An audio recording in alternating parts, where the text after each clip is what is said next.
o'clock on the dot on this. Back at it Monday. I know. I'm just like, I overslept. Did you? In the worst way. I've done this every day for a week now. I have overslept. Really? I turn my alarm off, go right back to sleep. I woke up at 5:15. Ooh, and you live up in Calera. I had taken a shower and washed my hair last night. So my hair, when I got up this morning, it was bad, y'all. I know the feeling. It was bad. It was so bad. And I said, you know what? I'm not even going to try to straighten out this mess. I got my little curling wand thing, and I just put some curls in it. And went out the door. And went out, got dressed, and went out the door. So, yeah. I cleaned the basement yesterday. You know, we've been trying to organize almost a year now, getting my stuff. Oh, your thing is stuck, isn't it? Yeah, it's all right. It's good. Trying to get all of my stuff in and take out the old, you know, the stuff. So I understand. I was down there throwing stuff away, and hubby goes, what have you been doing? And I said, I'm cleaning the basement. And he goes, are you throwing stuff away? And I said, yeah. And he goes, well, how do you know it's okay to throw it away? And I said, because it's my stuff. Okay. He was worried you were throwing some of his stuff away. Exactly. I got you. He was afraid. I was kind of thinking the same thing. How dare you? How dare you clean our basement out if it's any of my stuff? Man, I wish you would come to my house and throw my stuff away for me, because I can't seem to do it on my own. Oh, God. Well, that's the hardest thing is that, and so I've been doing this in increments. I get down there and I get frustrated and I think, do I really need this? I've been holding on to it's stuff that I have had for probably 8 years, 9 years, 10 years. It's gone through 1, 2, 3, 4 moves now. Multiple moves. And yeah. I was like, you know what? I haven't used any of this stuff. Now, the second that I tossed it in that garbage You'll need can, it or want it. in the next 2 weeks, I'm going to be like, dadgummit, why did I throw that away? Well, because the chances of me needing it were slimmer than the chances, you know, that I wouldn't need it. So I tossed the coin, and I don't know. I'm hoping there's nothing there that I need. I tried to be very and here's the thing. I have moved now a couple, you know, because I moved to a place and then lived there for about 3.5, 4 years, and then moved from there to another place, lived there a year, and then got remarried and moved again, which that's more moves than I've done in the first, I don't know, I was married for almost 20 years, so we didn't move. Right. You know what I'm saying? That's a lot of moving. And each time I moved, I have purged. And Did you really? Yes, and I keep thinking, where's all this stuff coming from? I think it reproduces. I really do. I think junk, late at night, they get together and tumble around a little bit, and the next day there's new baby junk. And I swear to God, I think the stuff it can reproduce. I really do. Kinda or clone itself or something. I know. It's like the socks disappears and become junk. I think that you dry your stuff and I'll go down there and look at stuff and I go, where did this come from? I don't remember ever buying or owning this or whatever. I think a lot of it is. I think my people mind give you stuff, and you know. I think I'm a hoarder and don't know it. I think I am too. Yeah. If you would see the bedroom downstairs, that is what you call my bedroom, is because it's got my bedroom suite that I had and all the stuff that came with it. I have all that stuff. I have pictures, you know, like decor. I have all kinds of stuff, and I keep every Saturday. When I'm off, I'm sitting here going, where am I going to hang this? I'm like, well, I'm not sure. So then I stack it up. Right, you don't want to throw it out. So now I have a stack of stuff that I haven't hung, haven't figured out where it's going to go, not even sure if I want it to go, but I won't let go of it yet. I'm just like, because if I do let go of it, I'm going to go, oh, man, that would have gone great here, and it would look good here. I don't know. But it's odd that you bring this up because I had a horror stories happen late before I went to bed last night. We're sitting I'm getting ready to go to bed so I can get up this morning, come here. Mary and I are in the living room, whatever, watching TV. And I said, I'm going to go on to bed. She said, I talked to our son and daughter-in-law tonight. When we're moving, we got to make sure we find all of Jason's, that's my stepson, trophies. I said, all his math, he was a math genius, and I do mean genius. He was the, when he was like in the 7th grade, he was like the top math student in the nation. I mean, he's amazing. He went to Harvard, you know, but he's not very sentimental about some things, apparently, because we had boxes of trophies that he won all these. Well, about 6 or 8 years ago, we were purging. And I said, do you want me to box all this stuff up and send it to Jason? She said, let me call him. I'll ask him. He said, I don't care about those. You can get rid of them. So we did. And now he wants some. His wife last night told Mary when they were talking, she would love to get all of his math trophies because his sons want to see them. And I'm like, did he not tell her that he told us we could throw them away? And we even agonized over it. So, I mean, I remember it because there were some beautiful big trophies, and I hated, but I put them in the dumpster, you know. I mean, couldn't repurpose them. They got his name engraved on them, and it's a math trophy. Anyway, so now my wife says, no, I would have never said throw those away. I said, well, you did. So now she's convinced that they were still in the basement. I'm almost sure I remember throwing most of them away because it broke my heart to do it. So now we're going to have to unbox stuff when we move to the new house and see if I'm pretty sure they're not there. They're not going to be in any boxes. Then we got to tell his wife and kids that we don't have them anymore. We threw them away. We meaning you. Well, yeah, and he's the one that told us he didn't care about them. That we could do what we wanted to with them. He probably didn't tell her that part. Here, my son, when we've got some of his stuff, and there was a box that had these old DVDs that were old movies. Yeah, I got a bunch of those. Half of them were not in the box. Right. In their cases. They were just loose. And some of them were VHSs, and I don't know how, unless you have a VHS I do actually have laying one around, which I do not. You know what I did? I bought one at Walmart when they were still available, when you still could see them. Yeah. They were down to like $22 for they were cheap. They don't weigh anything. No. So I said, I've got so many old family VHSs because I had a camera that I've got it. I think it's still in the box. I've never taken it out and plugged it in. Well, he wanted to keep that stuff. I said, son, there's no point in keeping this stuff. I mean, it's old movies. You can download them off of a stream now. There's no point. And no, Mom, I want to keep them. And I said, okay. So I kept the box. I've had it now since, I don't know. He moved some of his stuff to us, and when he moved to his dad's. And I just yesterday looked in, and a lot of them had fallen out of the boxes. They were scraped up, and I made the executive decision to just go ahead and toss them. Once they're scratched up like that, they rarely play well. I mean, they don't do good. And you can still buy DVDs. So if he wants to replace a treasured movie that he loves to watch more than once every millennia, then he can rebuy those. I just said I'm not going to keep and it was in a huge box, but there was only a few things in it, and I was like, I need room. I need to get rid of some of this stuff. So I just took the box, dumped it upside down in there you whatever 100-gallon rolling cart we had, and I dumped it all. And I felt guilty doing it because I knew he wanted to keep it, but I'm like, why? Well, if he wanted to keep them, he'd need to come get them and keep them. Well, yeah, the reason he can't is because his dad's house is full. Right. So I'm saying, no if room. you want them bad enough, you gotta figure out how to store them. That's what my dad told me. I had some stuff in his basement. He said, come get it. And I said, I don't really have room for it. He said, neither do I. Come get it or it's going to the dump. I went and got it. Ricky says you've already told the story on air about her telling you to take them to the thrift store.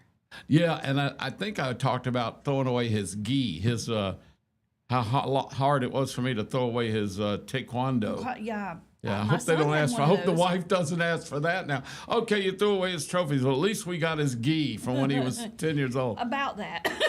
About that. On the same vein. Thank you, Ricky.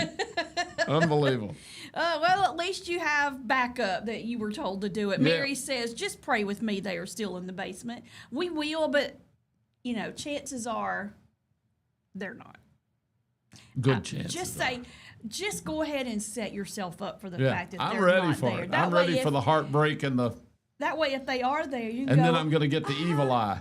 Well, and I've thought that I've thrown stuff away. And you hadn't. And I had not. Well, Because I might have had a second thought and been, no, let me go ahead and keep this. Yeah, I'm and then hoping I'll I've got find one the box somewhere and go, I thought I threw this away, and I'm excited. I'd love to find a box with some trophies in it now. I lost a Christmas tree, a very nice Christmas tree, pre-lit Christmas tree that I had just bought.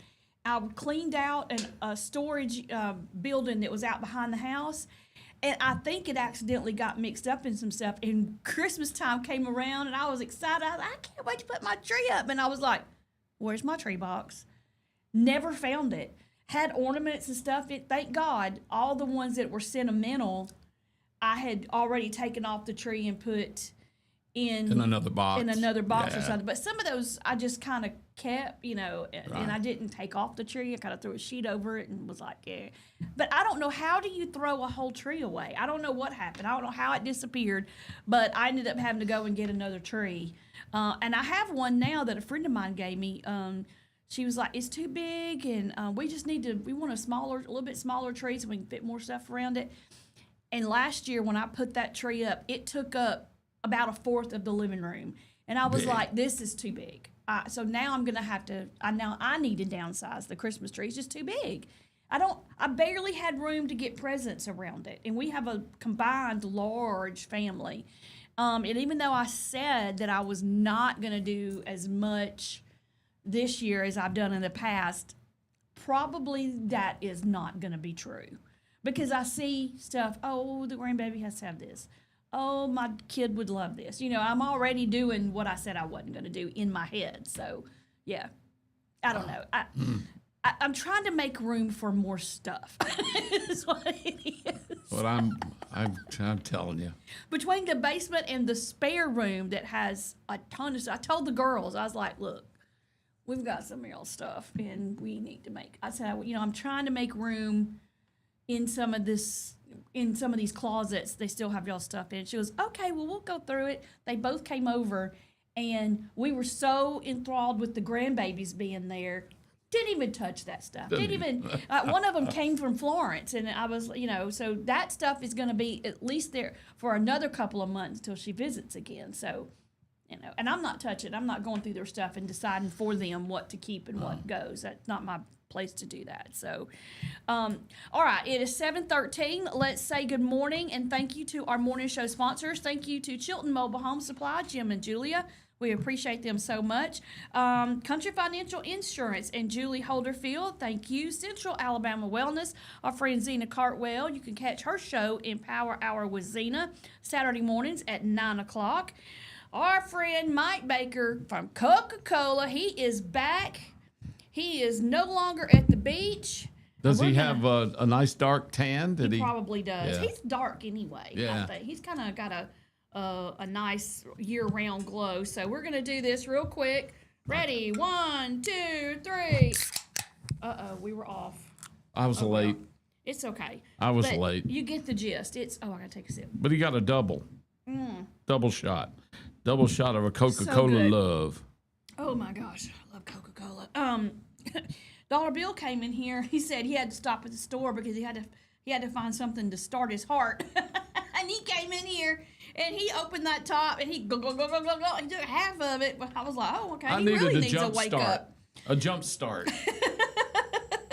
Also, thank you to our Chilton County Chamber of Commerce, Larry Puckett Chevrolet. They have the largest pre-owned inventory in the area. So before you go anywhere else and shop for a vehicle, please stop by and see our friends at Larry Puckett.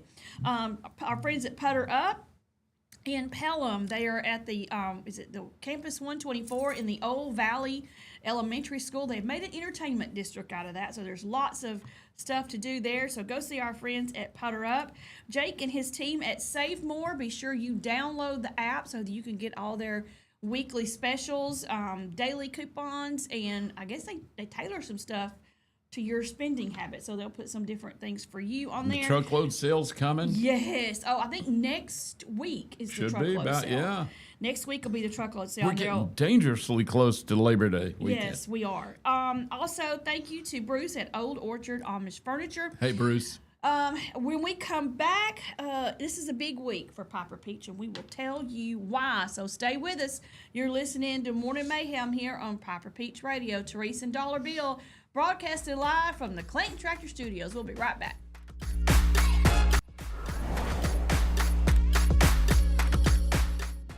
Traditions come and go, but excellent service and compassionate care are benchmarks in any era. That's what Ellison Memorial Funeral Home is committed to providing you, whether through the pre-arrangement process or seeking services at your time of loss. Ellison Memorial offers a noticeable level of care and attention to detail. Others do not. So before making a decision based on yesterday's traditions, experience the Ellison difference when it comes to your loved one's final arrangements. You'll be glad you did. Call us today at 205-280-4600. Ellison Memorial Funeral Home, setting the new standard in local funeral service excellence. We are always here when you need us. Chilton Mobile Home Parts and Supply is your go-to destination for top quality mobile home parts and supplies in Clanton, Alabama. Conveniently located at 14023 County Road 29, just 3 miles east of Thorsby. We offer a diverse inventory, including underpinning, doors, windows, faucets, tubs, setup supplies, and more. Our commitment to quality ensures you'll find the best solutions for your mobile home needs. Upgrade your space with stylish doors and windows. Enhance functionality with top-notch faucets and tubs. All conveniently available in one place. Visit us today or call 205-646-1949. Transform your mobile home with Chilton, where quality meets convenience.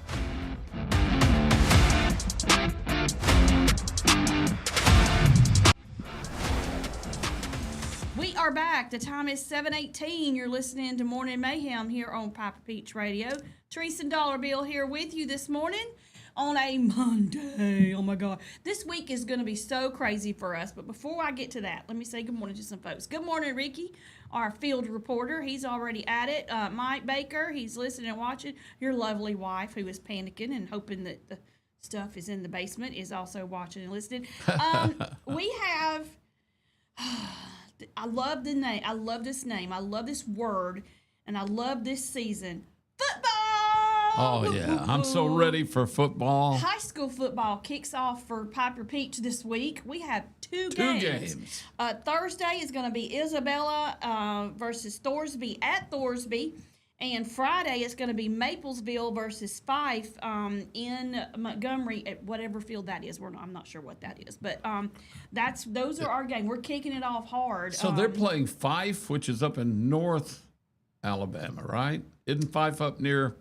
I have no idea. Yeah, Fife's, and then they're playing in Montgomery. Are you sure? That's a little. I guess that's neutral ground. Cranston Bowl. Yeah. Okay. Where the dental clinic used to play and all that stuff. Yeah. Instead of having a coaches show this week, we're going to have two high school football games. We're going to broadcast those on Piper Peach Radio. You can catch both of those. Next week, we will pick up with our coaches show on Thursday and then our game of the week on Friday. How exciting. Coaches show starts at 6. And it's broadcast from Durbin Farms. So thank you to Durbin Farms for allowing really? us They to do it that. at Durbin? Yeah. I like Durbin Farms. They have good. We had lunch there. Yeah. And I had a Reuben, and it was delicious. Was it good? Yes. And Piper got the club.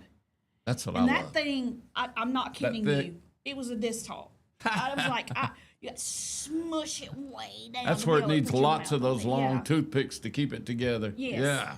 I love a good club. But it was really good. And Baden is kind of spoiled there because they were serving him, asking him what he wanted. Was Baden, is he a celebrity up there? Apparently. He's a celeb in a lot of places. I was going to say, pretty much everywhere we go, he's a celebrity. especially at Main Street. They ruin him there. Oh yeah. He is so burnt. He don't.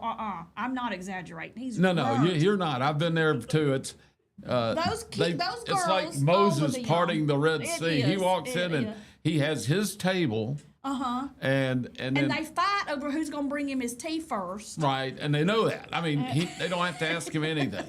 They just know what he wants. Yeah. Usually they'll say, "What for lunch?" And they'll go the usual. Yeah, whatever the usual. I think they're going to probably name it the Baden Special one day. Just like I got a $1 bill doozy, he's going to have a Baden Special. But yeah, so that football, and then in a couple of weeks, college football, which I'm so excited about. I cannot wait. You know what's exciting for me is this. We're bought this new house in Columbiana that we're not new house. It's a very old house, but we bought. It's new to us. It's right next to the high school.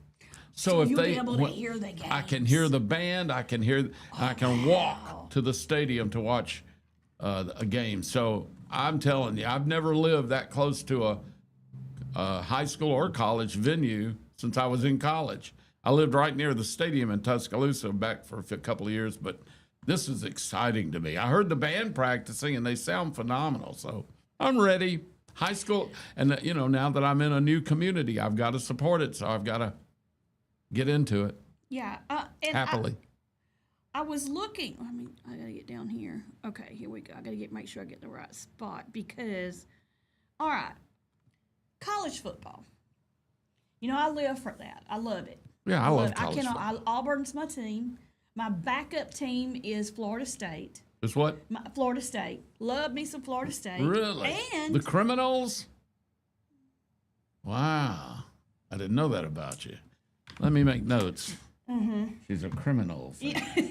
And Gus Malzahn is going to be their offensive coordinator. I like Gus. Yeah. I got to meet him a couple of times when I was emceeing, like at the Birmingham Bowl and stuff. By the way, did you know how tall he is? No, I didn't. He's like 6'5" or something. Gus Malzahn? Gus Malzahn. I guess because those I didn't know that. football players are he's so around tall, football players, so they all look normal, and they're all 9 feet tall anyway. It's like kind of like basketball. You see a little short guy out on the court, and you find out he was 7'1". That's true. Malzahn, I walked up to him. It's like I just kept looking up till I finally saw his face. It was crazy. Yeah, you see a basketball player who's 6 foot, and that's considered short. He's a little shorty. That's a shorty, which to me is not.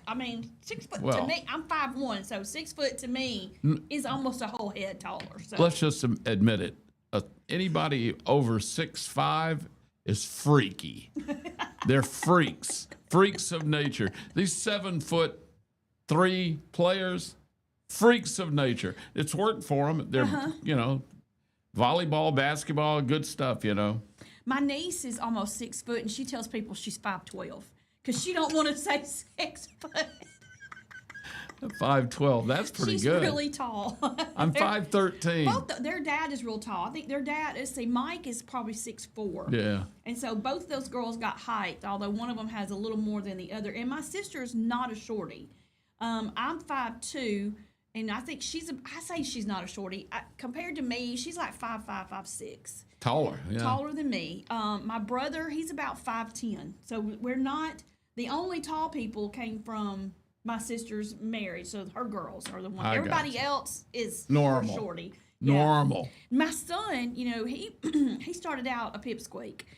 Bless him. He was in elementary school, and he was tiny. He was tiny, and he hated it. I don't want to be big. Everybody picks on me because I'm not. I just want to be tall, Mama. And I was like, oh, bless his heart. There's nothing I can do for him. I cannot fix this. This is not something that I don't know. You can hang him in the closet for a few hours and stretch him like Barney did. I was going to say like Barney Fife did. Well, he had to be a certain height. But, there was nothing I could do, and I felt so bad for him. Well, enter 10th grade. I don't know what happened to hormones that child. And growth plates. He exited 9th grade at a not short, not tall height. And then the next thing I know, he was 6 foot. I was like, I don't know how, because nobody on my side of the family or their other side of the family is tall. None of it. I got a 13-year-old grandson that's 6'2". 13? Oh, he's not even remotely. Yeah, and his brother, who is 20. 16, is 6'1", and of course, their dad is my stepson, so I don't have any genetics, and all the people in my family, all the guys are right around 6 feet. Nobody like 6'5", and nobody 10, but everybody's around 6. So he got it from, I guess, his dad, because Mary's not tall. Yeah, she's but it's amazing to see these. I don't get to see them that often, and when I do, it's shocking. Yeah. Because you only see them like once or twice a year, if that. So, yeah, it's shocking. Well, for us, we went school shopping, and I was like, normally they're like, "No, I'm good, Mom. I don't need any clothes." And then my son comes out right before school starts, and he like, "Looks like Jethro." Yeah. Hey, I was like, "Oh, good. What? Okay." So off we go to find him some blue jeans, and then the shorts that were at his knees are now, mid thigh. And I'm, well, we can't have that. Right. That's amazing. Yeah. So bless his heart. But he would cry his eyeballs out. Yeah. Because he was not tall, and bigger kids were kind of picking on him a little bit, calling him I wanted to be shrimp, tall. calling him pipsqueak, and whatever else they could come up with, and it would just hurt his feelings so bad. Mm-hmm. And I was like, well, hopefully, maybe Lord, if you see fit, please give him, some height. Him at least 5'10". But now he's 6 foot, and he's happy. He's good. And the one thing I never could find for him, he's long way. He's got a long torso, so finding shirts that would come down, but long on him was hard to do. Yeah, so. You have to buy longs. Yeah, it was hard. So yeah. Good morning, Stephen. Thank you for watching and listening. Appreciate it. In the news, we got so much stuff. I don't even know. Sometimes I get overwhelmed with all the stuff. But I gotta, I don't like talking about politics, and I'm not really talking about politics when I talk about this, but I gotta talk about it. A Democratic gubernatorial candidate, Mullins McLeod, went on a rant. What state's he running for? He is from Alabama? South Carolina. Oh, South Carolina. Oh, yeah. He got himself handcuffed and placed in the back of a patrol car, and he went on a profanity-filled rant, calling himself Superman and God, while making threats toward public officials during an arrest. He was semi-naked, had beads of sweat rolling down. He went on an unhinged rant for about 35 minutes, talking about he wanted to kick somebody in the face. I'm not even sure. Was he in a public place speaking and stripped down, or what? Don't even know. It doesn't really say. He's an attorney as well. Why was he half naked? He says he wouldn't give his name. And finally, the officer says, well, we'll just give you John Doe. And he said, you know what? John Doe's fine. I'll be John Doe. Just get these shackles off me. You call me whatever you want to. Get me out of this car. My name doesn't matter. I mean, he just went nuts. I guess he was on something is all I can figure. Do you think? Yeah, he said he was talking about Republican Attorney General Alan Wilson and said he was going to kick his effing teeth in. And I was like, whoa, okay. He must. Well, was he at home and causing a problem and the police came, or was he in there's not many. That's weird. I mean, what was he? And what was he just ranting to the police and it got leaked online or something? Let's see. It really doesn't. It doesn't say. It doesn't say what in the world he was doing. I don't know how he ended up with half his clothes off, but they are calling for him to. Recuse himself from the race, and he refuses to do it. I don't know that he's gained a lot of support and a lot of votes from that appearance. Although he might make an interesting governor. Well, now he is saying that, his lawyer is saying that his erratic behavior stemmed from a mental health episode and exhaustion. Another good reason he shouldn't be governor right there. I mean, nothing against him. Okay, so everybody can have mental problems, and we all can. Want to say, well, there's a lot of them that are loony. They're low key about it. I mean, you can't be that. I mean, if you're that unhinged, you don't want to be governor. You don't want somebody that crazy to have, post. Yeah, he's out of control. He says he is not backing out of this race. I don't think he needs to. I think you just said it all. People start seeing that kind of behavior, they're not going to vote for him, or they shouldn't. Well, did you see where, I guess it was in Washington, there was the National Guard, they were on a escalator, and there was like, I don't know, looked like 8 or 9 of them all together. And the people that were going down were yelling all kinds of stuff at them, telling them, you could be something else. You don't have to do this. You could be anything you wanted to. Actually, if they're ordered to, yes, they do. I mean, who thinks that they're doing that because they volunteered for it? Well, they said they could have chosen another profession, basically. And so what? So the guy, idiots. So one of the National Guardsmen looked at the lady and said, and she said, you could choose to be something else. And he says, you could choose to eat a salad. And everybody went nuts. You could choose to be a salad? Eat salad. Oh. Well, they're getting ready to arm them. All these National Guard troops that are in Washington, D.C., they're not carrying any weapons. They're just there in uniform to show visibility. They're not carrying weapons. They're just there like security guards. You know what I'm saying? Just their presence. They're all in uniform. But now they just announced yesterday they're going to start arming some of them like policemen, which is scary because, listen, I'm 100% for our soldiers, our men and women in uniform. But they're not trained, unless they're an MP, they're not trained to be policemen. They're trained for war or for servitude in other ways. Putting armed, guardsmen out is a little dangerous unless they train them extensively before they do it. And I don't know. MPs, I could see they're military police. They're trained for police work, not soldiers. I didn't know they weren't armed. No, they've just These been. people are crazy. So. They've been in all their uniform, their boots, and hats. They camo, whatever. But it's been to show, and to give some muscle. But they don't have them. They're not deputized to be carrying weapons. But they're going to change that. They said today. Good. They should. All right. It is 7:33. We're going to take a quick break, and when we come back, I got to talk about a couple of things, but mostly I want to go back to football because I'm looking at Auburn's schedule. Come on, man. We got to talk about that. This is ridiculous. Is it weak or strong? It's weak. I mean, it is not even going to be. Anyway, we'll talk about it when we come back. Stay with us. You're listening to Morning Mayhem here on Piper Peach Radio. Teresa and Dollar Bill broadcasting live from the Clayton Tractor Studio. Stay with us. We'll be right back.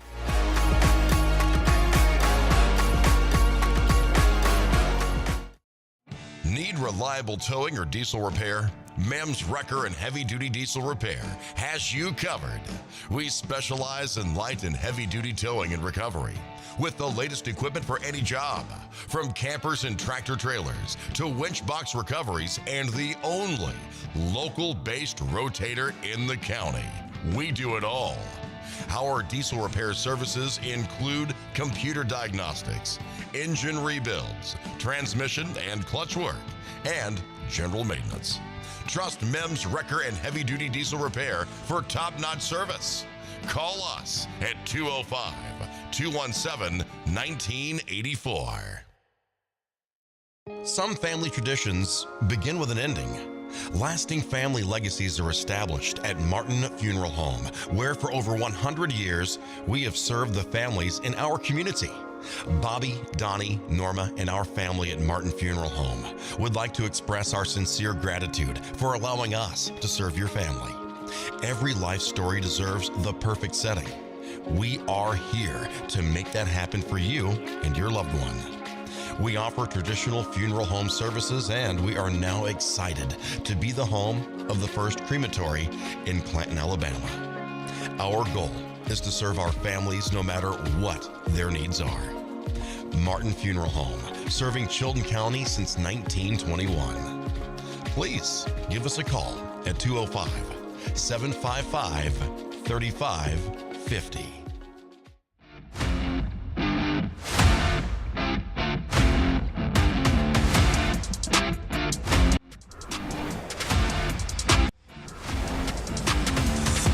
We are back. The time is 7:35. You're listening to Morning Mayhem here on Piper Peach Radio.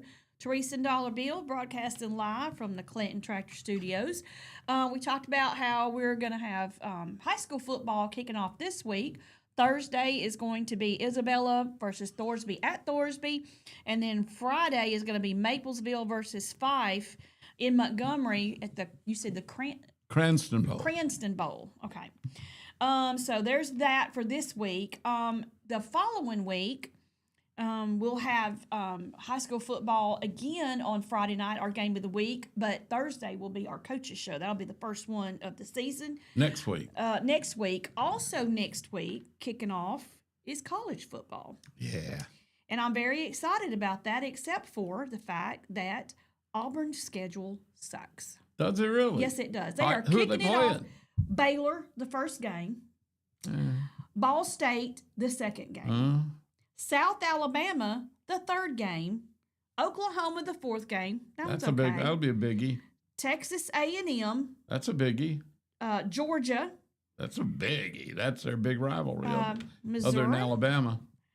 Arkansas, Kentucky, Vanderbilt, Mercer, and then Auburn. Is Vanderbilt the homecoming? It doesn't say, probably, if I had to guess. Yeah. It doesn't say whether it is or not. I just don't like that schedule.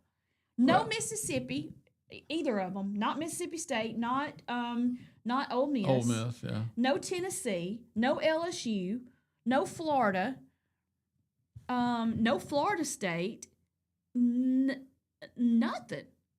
Well, nothing. That might be a blessing because you think about it, that Baylor's that first game, that one may not be too taxing, and they might, that's your first game of the season. That can be tough just because it's the first game of the season, so that's not so bad. And then right in the middle, you're hammered. I mean, you've got some big ones there in the middle. Yeah, I guess. Really, after you get through the first, let's say USA, they're pretty good, but you have to get past the first three games. You've got a pretty good schedule, except, I don't know what Vanderbilt's, but Vanderbilt's come back the last couple of years and been a stronger opponent than they had been for you. They weren't a gimme the last couple of years, so I don't know. We'll see. Listen to it might keep you from getting hurt real bad, getting people hurt. Maybe. But listen to Alabama's schedule. Kick off with Florida State. Then they've got L.A. Monroe, Wisconsin, Georgia, Vanderbilt, Missouri, Tennessee, South Carolina, LSU. Sorry. Oklahoma, Eastern Illinois, and Auburn. Eastern Illinois must be their homecoming game. Yeah, I would say it's in November probably. Alabama's schedule is pretty brutal. Pretty brutal compared to Auburn's. Yeah, it really is. And then let's say Alabama doesn't have the best season in the whole wide world because this is Kalen DeBoer's second year. Right. They do have they did get a good quarterback. Let's see, what's his name? Preseason Bowl puts Alabama way down around, 9 or 10, somewhere in there? Wasn't it 9?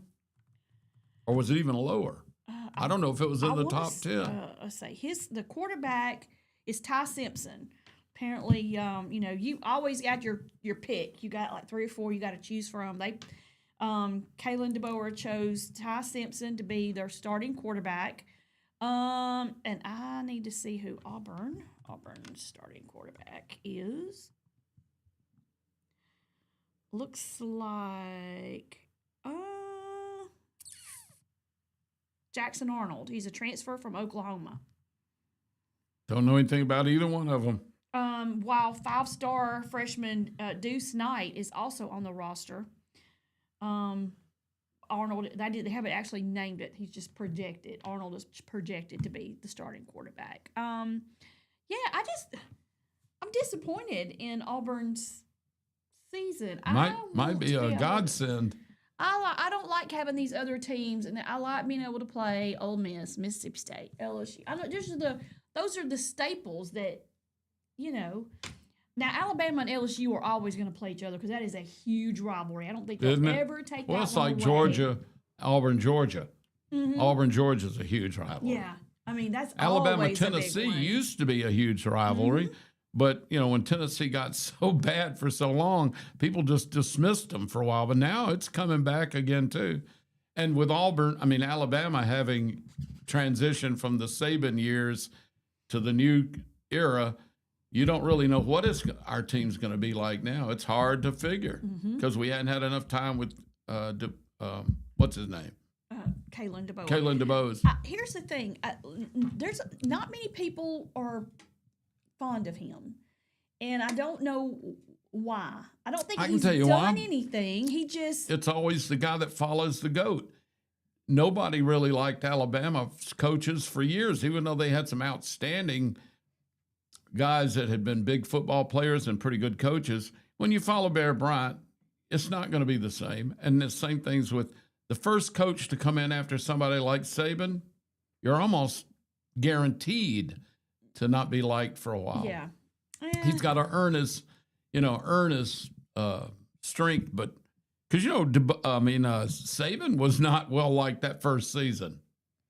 Oh no, he wasn't. No, he and wasn't a lot of at people all. were mad at him because he was like, "I'm not leaving," and then he left. Right? Yeah, from LSU in the middle of the night. He left in the middle of the night, got on a plane. I'm not leaving as he boarded the plane to go. Yeah. Basically, is what and happened. I think people in LSU fans still hate Saban.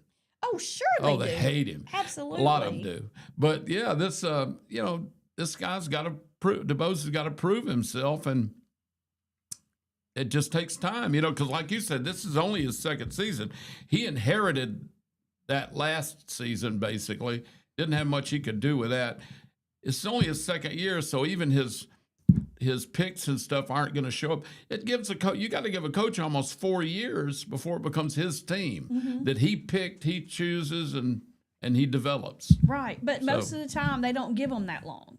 Well, no, after they the don't second year, they're like, "Look, they don't. Sorry, some of them don't give them 1 year. Yeah, if you have a losing season, even that first year, and I remember that story that Saban talked about when he lost one of his games, and he stopped at a gas station to fill up, and he went in to pay for the gas, and the guy said, "What kind of ring is that?" And he said, "It's I think it was the LSU championship ring or something from LSU." He said, "We'll never see an Alabama ring on anybody if they keep that dang Saban in there as coach." And he didn't know that was Saban he was talking. So, yeah. You got to remember Poor it. Nick. Yeah. And now people are still crying. He tells crying. that story. He laughs about it. But it's, this is transitioning times. Nobody stays on top. I mean, look how long Notre Dame was an unbelievable powerhouse. Penn State, a lot of, in the old days, one of the long-running powerhouses was Harvard. Isn't that crazy? Isn't that crazy? But that's back when, in the 1890s, through the only until the 20. You remember Alabama won the Rose Bowl in like 28 or 26. That's when they started being called the Crimson Tide, because the guy wrote that the front line, crested over the defending line like a crimson tide or whatever. So we all have our ups and downs, and we had it with. I forget what was the famous coach way back before Bear Bryant. I forgot his name. Probably Denny, because that was Denny Chimes in Denny Stadium. I don't know if that was the coach or the president, but I know that we had that one famous coach back in the 20s that won the Rose Bowl. Then you had, of course, the dynasty of Bear Bryant. You had the dynasty of Saban. But there's ups and downs to them. And, your coach, you've gone through coaches at Auburn like crazy, but, there was Shug Jordan that was very popular, and then we got the guy with the ears that's may run for governor. Or that's how you remember him, is the guy with the ears. Oh, Lord help us. I had somebody He's got the biggest ears of any human I've ever seen. That he looked like a Volkswagen riding down the road with the doors open. All right, it's 7:45. We're gonna take a quick break. I'm not a hater of Auburn. I I think it's funny. And when we come back, we may do a little more football talk, but we got to talk about 11-year-old girl is hailed a hero after saving a 5-year-old. Really? And a pop star has been arrested and sentenced to 3.5 years. So we'll talk about that too when we come back. You're listening to Morning Mayhem here on Piper Peach Radio. Teresa and Dollar Bill here with you, broadcasting live from the Clayton Tractor Studios. We'll be right back.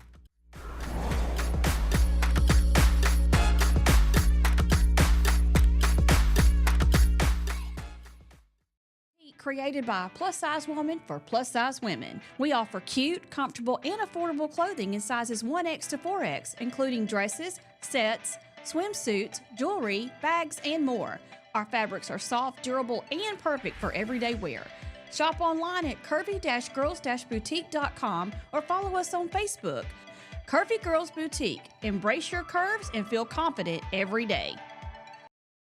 Looking for the perfect way to unwind, compete, and have fun with friends or family? Then Putter Up Pelham is your next destination. Coming this June. Whether you're a mini golf pro or just out for a good time, Putter Up offers a one-of-a-kind indoor putting experience with custom effects lighting, sounds, and robotics at each hole, plus automated scoring and a virtual caddy to guide your game. And our ADA-compliant courses include special putters for individuals using wheelchairs or walkers, so everyone can join the fun from ages 4 to 100. Rain or shine, day or night, it's always game time at Putter Up. Come for the fun, stay for the challenge. Swing by Putter Up, where every stroke counts.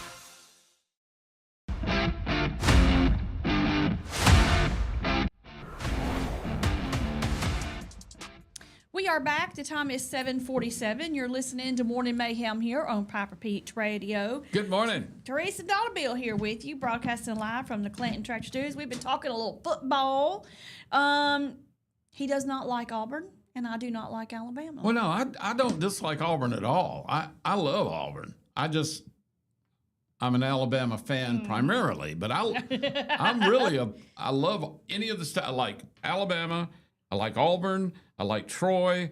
I like any USA, any team in the state. I love them, and then I love SEC teams, or at least the ones that used to be SEC teams. Now there's some that are. It's all over the place. It's all over now. the place. Yeah, Missouri and it's crazy. But anyway, no, I don't. I'm not. My best friend Raymond went to Auburn when I was at Alabama. We'd visit each other. I love Auburn. Beautiful campus, great people, great school. Mm-hmm. I fell in love with it I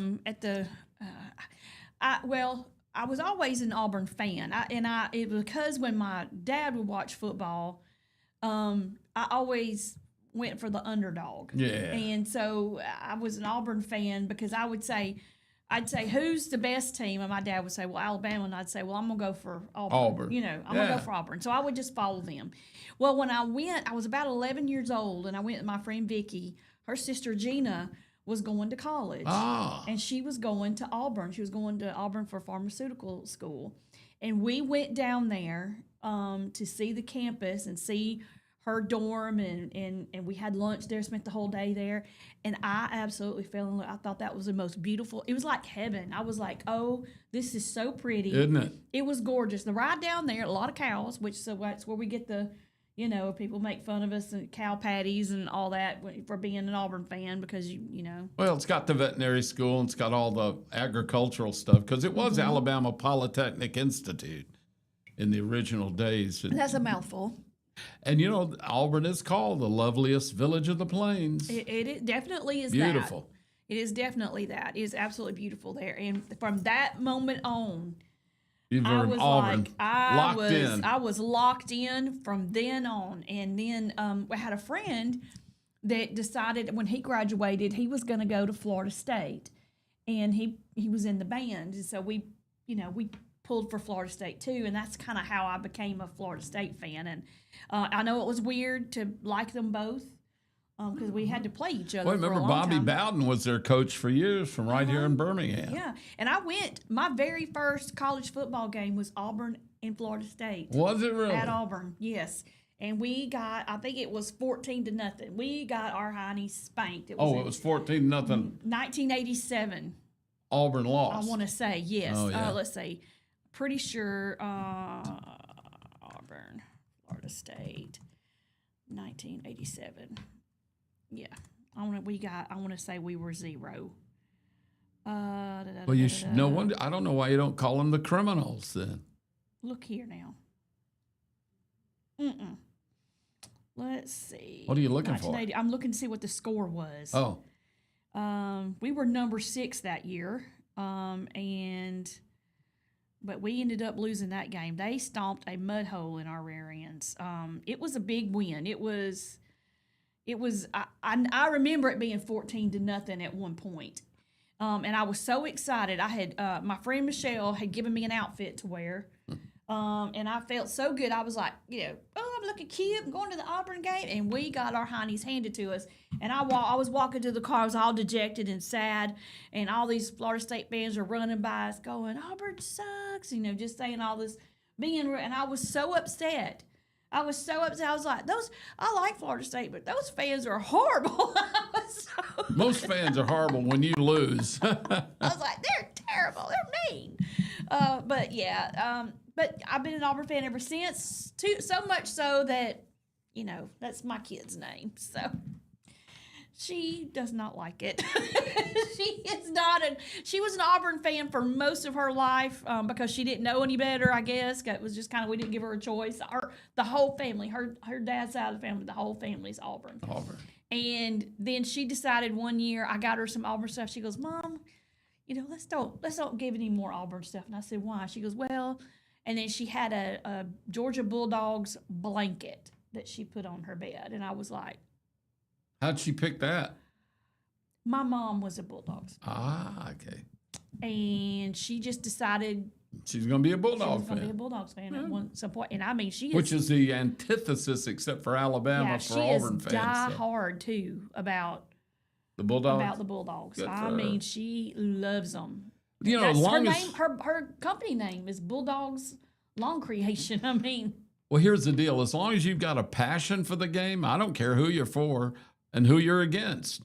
You're showing passion for the game. I think that's kind of neat. It is. I don't want anybody getting real nasty about it or destructive, but if you've got a strong passion for a team, good. That's, look how many people have a really strong passion for the pro teams. Of course, they have a pro team maybe in their city or they grew up, following one. But down here, especially in Alabama, you don't see a lot of strength. It's all college because in years past, all we had was the hapless Falcons and the hapless Saints. I mean, they were terrible those years. Mm-hmm. And it was hard to follow them because they weren't close. And then a lot of people got fired up when we got the Panthers. I mean, the Titans, because we had them right close by, Tennessee Titans. But we've never really had a strong passion in the state of Alabama for a lot of pro teams because college is all we had. That's true. But I love the passion. Yeah, I do too. And I love that we have Jack State, we have UAB, I'm still going to call them Troy State, Troy State, yeah. With decent programs. They're not terrible. And the thing with Troy and I guess Jacksonville, the Gamecocks, they also not only have pretty good teams come and go, but they also have wonderful bands. I know that sounds crazy, but they're known. Troy State, as I keep calling it, Troy, the Trojan band is world renowned. I mean, they're amazing. Yep. And they used to say Alabama's band was, call it the $1 Million Band. The $1 Million Band, yeah. But I'm going to tell you, I had a family member that went to Jacksonville. If you consider the $1 Million Band to be, I know they're good, but the thing with them in Auburn is they're just so big. They put so many people on the field. It's powerful. Mm-hmm, mm-hmm. It is, but I've heard Jacksonville State's band, and they are phenomenal. I've not heard Troy State. Oh, Troy's is amazing. And, the thing is, I had one of my best friends still in the world today. He lives down in Prattville. He was the quarterback at Jacksonville State back in the 70s. He followed Dieter Brock, a guy that was a really well-known that played at little old Jacksonville State back then. It was so much smaller even than now. And then he went on, I think, to become a big Canadian Football League star and quarterback and bigwig. And my buddy Kerry Chandler came in right behind him and had a really good career. He wanted to play for Alabama, but he was a little short for a quarterback. And he went to Jacksonville State and did phenomenal. And he's a huge Jack State Gamecocks fan and alumni. But the passion he has for that team is amazing. Just like anybody would that played football in college, he loves it. And see, I have passion for something that I did not go to school for. If I had gone to college, I would have wanted to go to Auburn. However, my grades, because even though I was smart enough to do better, I was lazy. Yeah. All I wanted to do was talk. I did very well, like excelled in the subjects that I was, the most interested in. Math, I struggled. Science, I struggled. I really had a hard time with those two because I just didn't like them. Math has never been something that I'm overly good at. So I was never going I was not going to put forth more effort than I needed to. Well, so I always college said was never going to be for me. I don't know why I'm an Alabama fan because I really don't respect Alabama anymore. I figured if they lowered their standards enough to give me a diploma, I can't respect them. And that'll tell you why I went to Marion Military Institute. My dad, my senior year of high school, he said, "You're going to Marion Institute." I said, "I don't want to go to a military academy." Well, that's exactly why you're going. He said, "There's no way you're getting into college with your grades." And I'm the same as you. I'm not just a complete idiot, but I was not focused on grades or studying. I wanted to have fun, and I was lazy as they come. So he shipped me off to Marion, and I stayed there. 1 year of high school, 2 years of junior college. It's the only way I got into Alabama because they forced me to have good grades and study. Yeah. They forced me to. Did you go to Alabama for 2 years or 4? 3. 3, okay. Yeah, because I'd already done, I got my associate degree at Marion, and so all I needed to do was 2 more years, but I changed my major, and then I also went for a couple of hours credit for a master's and just got tired and wanted to get out and make a living. There you go. Yep. 11-year-old girl is a hero. We got to talk about this because the story is what'd so she amazing. do? Well, this happened in Tynesburg, Massachusetts. An 11-year-old girl is being hailed a hero because she saved a 5-year-old boy that fell in a well.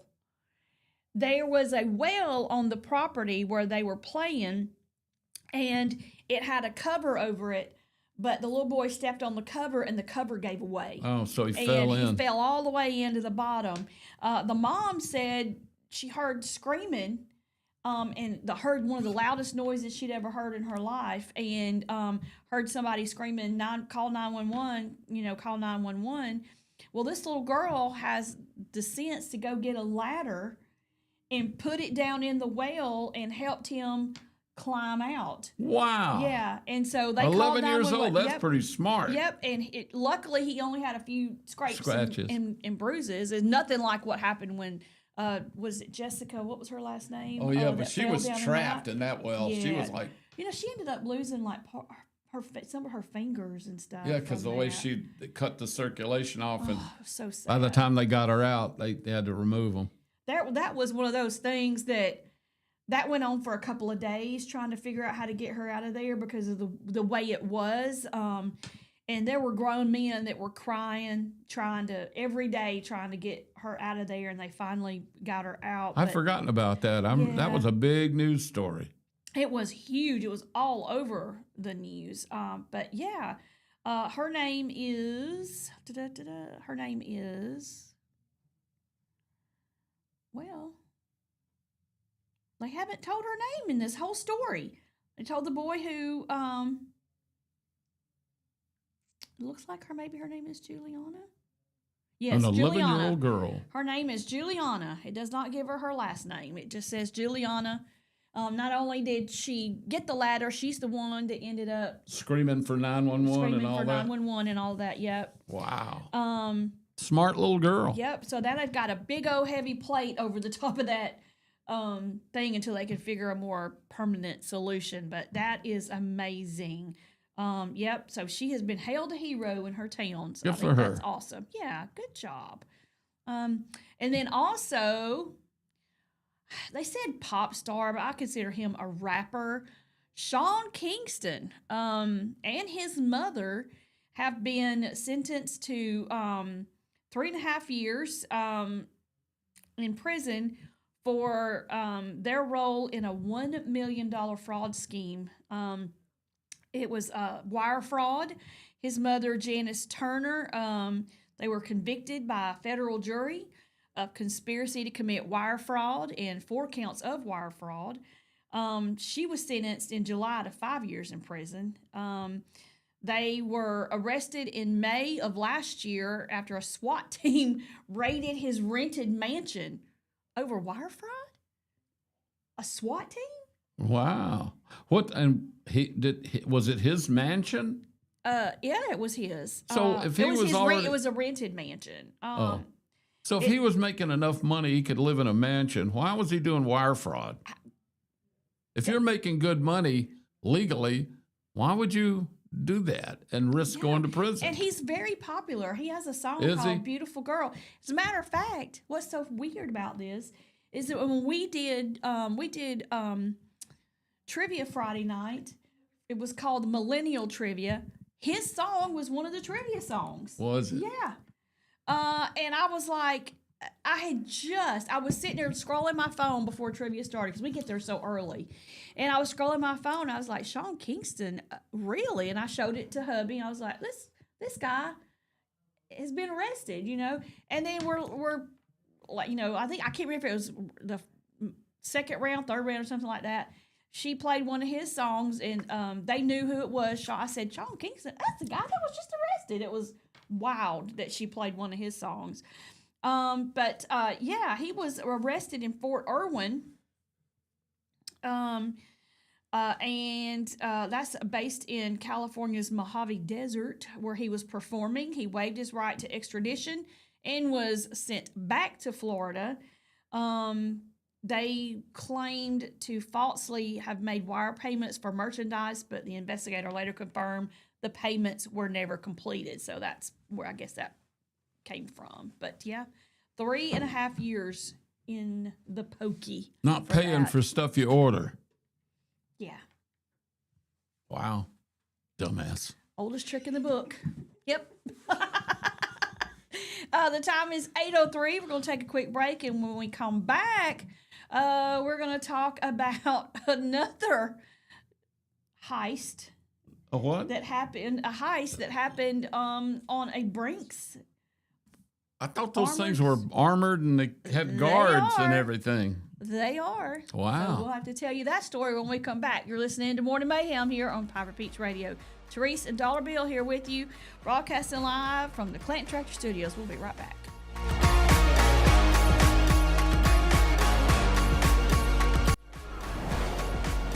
Traditions come and go, but excellent service and compassionate care are benchmarks in any era. That's what Ellison Memorial Funeral Home is committed to providing you. Whether through the pre-arrangement process or seeking services at your time of loss, Ellison Memorial offers a noticeable level of care and attention to detail. Others do not.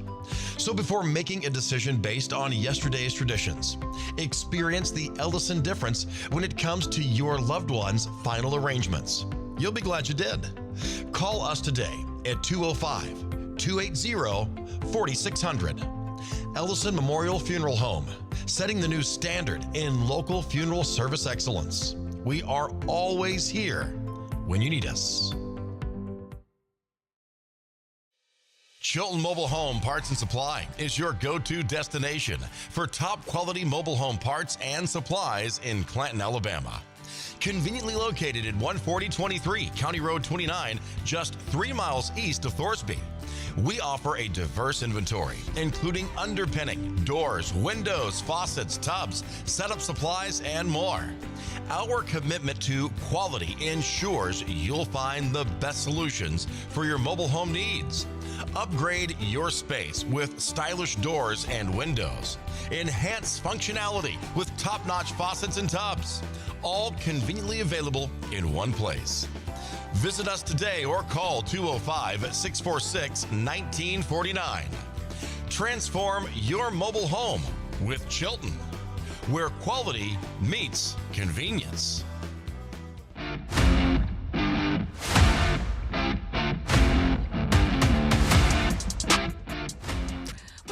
back. The time is 8:05. You're listening to Morning Mayhem here on Piper Peach Radio. Teresa and Dollar Bill here with you. Good morning. And we are broadcasting live from the Clanton Tractor Studios.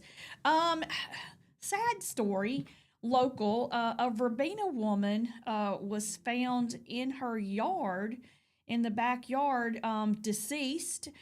And they don't really know what happened. Investigators have processed the scene for evidence, but the cause of death does remain under investigation, according to Sheriff John Sharon. At this So they time, don't know what killed her? They don't know. Okay. They said at this time they are in the early stages of the investigations, but their thoughts and prayers are with the family during this difficult time, and they are committed to determining the circumstances surrounding the incident and will provide updates as soon as they can.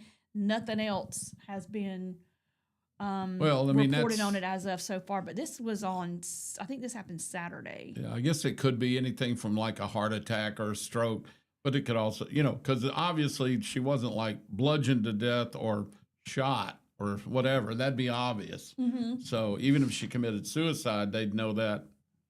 Yeah. If it was like, but now if there was some kind of poison or something, you wouldn't know. And they have not released her name, so we don't know any of that. Well, I hope it's, you hope it's, first of all, that it's so sad that how old was she? It didn't say. It just said elderly woman. Elderly, okay. So it's sad if she died a natural death, but it's even more tragic if she was murdered. So you worry about the family, because if it was a natural death, you hate to put that suspicion on anybody that something could be unnatural. You know what I'm saying? Mm-hmm. You are correct. It's like these people that end up finding out someone in their family's passed away because they hear it on the news before they've been, told about it.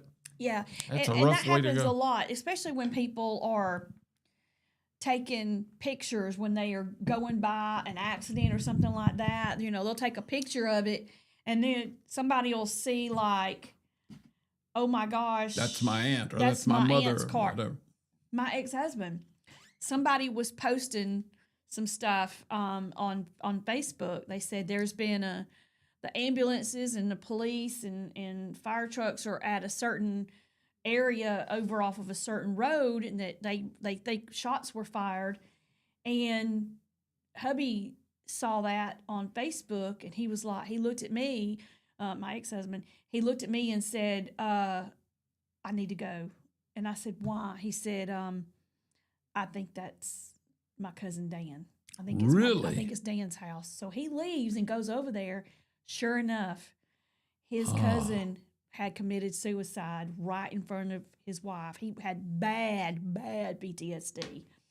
And that's awful. It was the day, I want to say it was a couple of days after Christmas that he did this. Terrible. And just don't know nothing. We still don't know why. It was. And I mean, he came back to the house and he was like, I didn't hear from him. I didn't call him. He was gone for a very long time. And he came back and he just sat in the recliner and didn't say anything. And I said, is everything okay? And he went, nope. Oh, that's hard. And I mean, I just got chills, and I was like, dadgum, why did he have to find out like that? Yeah. Oh. It was awful. But he must have sensed something was wrong, because that already... The second they said what road it was on, he figured it was him. He knew. He just had a feeling in his gut that's what it was, and it was. It was very sad, and that's why I don't like it when people put things on Facebook. A bunch of ambulances went or at such and such house on such and such road, and you're like, don't do that.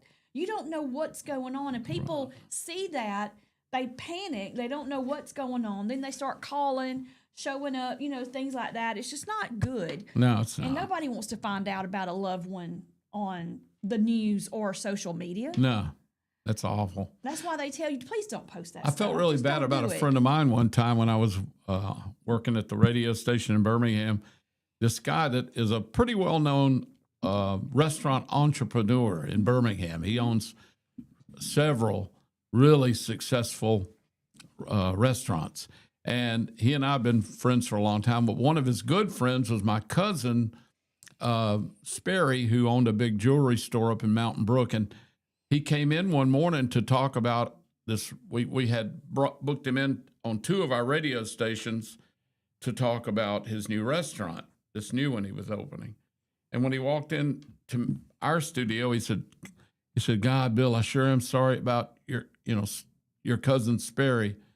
I had not heard anything about cousin Sperry. He had just died late the day before from a heart attack, and I didn't know it. Now, I was glad he told me. I mean, he did that because he was being kind. He just assumed I'd know because he was family, and I just hadn't heard yet. And he felt awful, but he didn't need to because he did me a favor.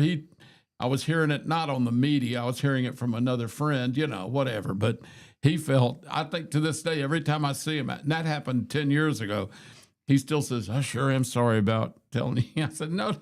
I said, I needed to know, and you told me. It wasn't like it was, I heard it on the air or saw it on something. I said, it was fine. And it was. I needed to know. Mm-hmm. It's an unexpected way to find out. But he felt awful. Bless his heart. He felt as sad as you did. I was kind of hoping he'd feel bad enough to give me big discounts at all of his restaurants. I keep wanting to push his button a little bit. Say, you really did hurt my feet. No. I need a discount on that steak. That'll make me feel better inside. Really, give me some prime rib too. Yeah, can I have some free hors d'oeuvres? That'll take the edge off a little bit of the pain you inflicted on me. There's another story. Oh my gosh, people! Of course, when you do something stupid, about 10 out of 10 times you're gonna get caught. Sure. Especially nowadays with cameras and all the technology you got, you're not going, oh Lord, especially when you do something brazen.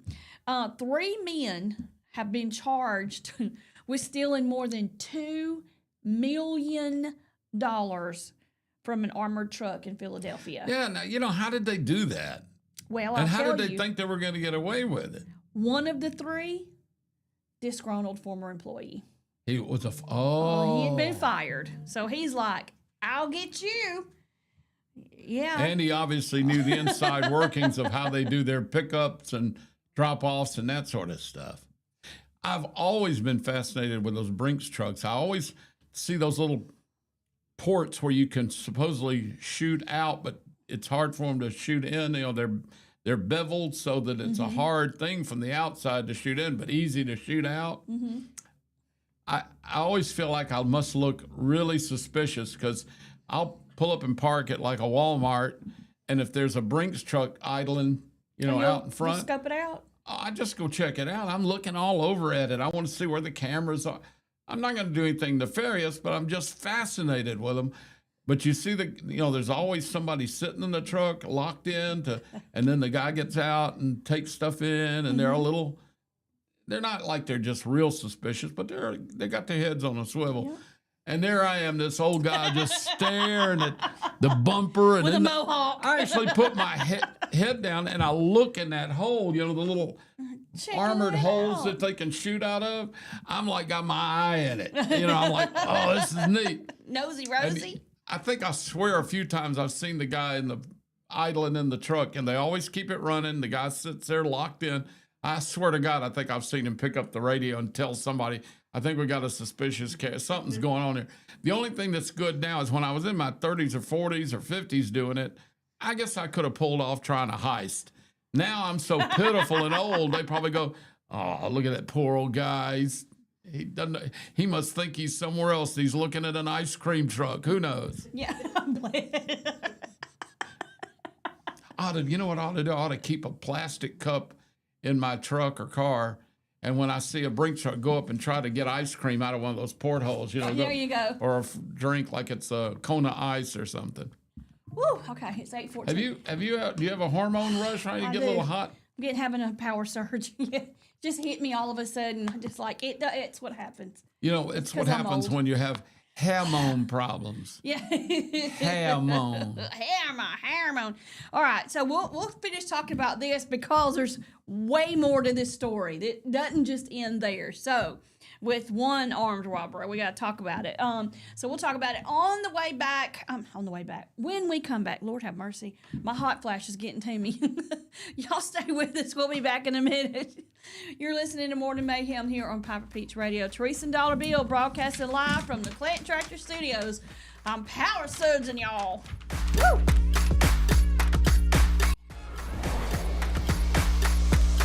Need reliable towing or diesel repair? Mayhem's Wrecker and Heavy Duty Diesel Repair has you covered.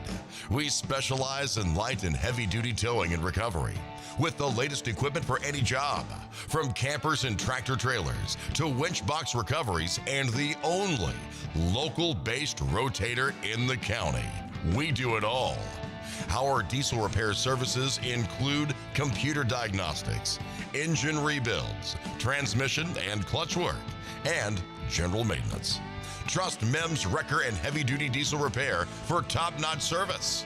Call us at 205-217-1984. Some family traditions begin with an ending. Lasting family legacies are established at Martin Funeral Home, where for over 100 years, we have served the families in our community. Bobby, Donnie, Norma, and our family at Martin Funeral Home would like to express our sincere gratitude for allowing us to serve your family. Every life story deserves the perfect setting. We are here to make that happen for you and your loved one. We offer traditional funeral home services, and we are now excited to be the home of the first crematory in Clanton, Alabama. Our goal is to serve our families no matter what their needs are. Martin Funeral Home, serving Chilton County since 1921. Please give us a call at 205-755-3550.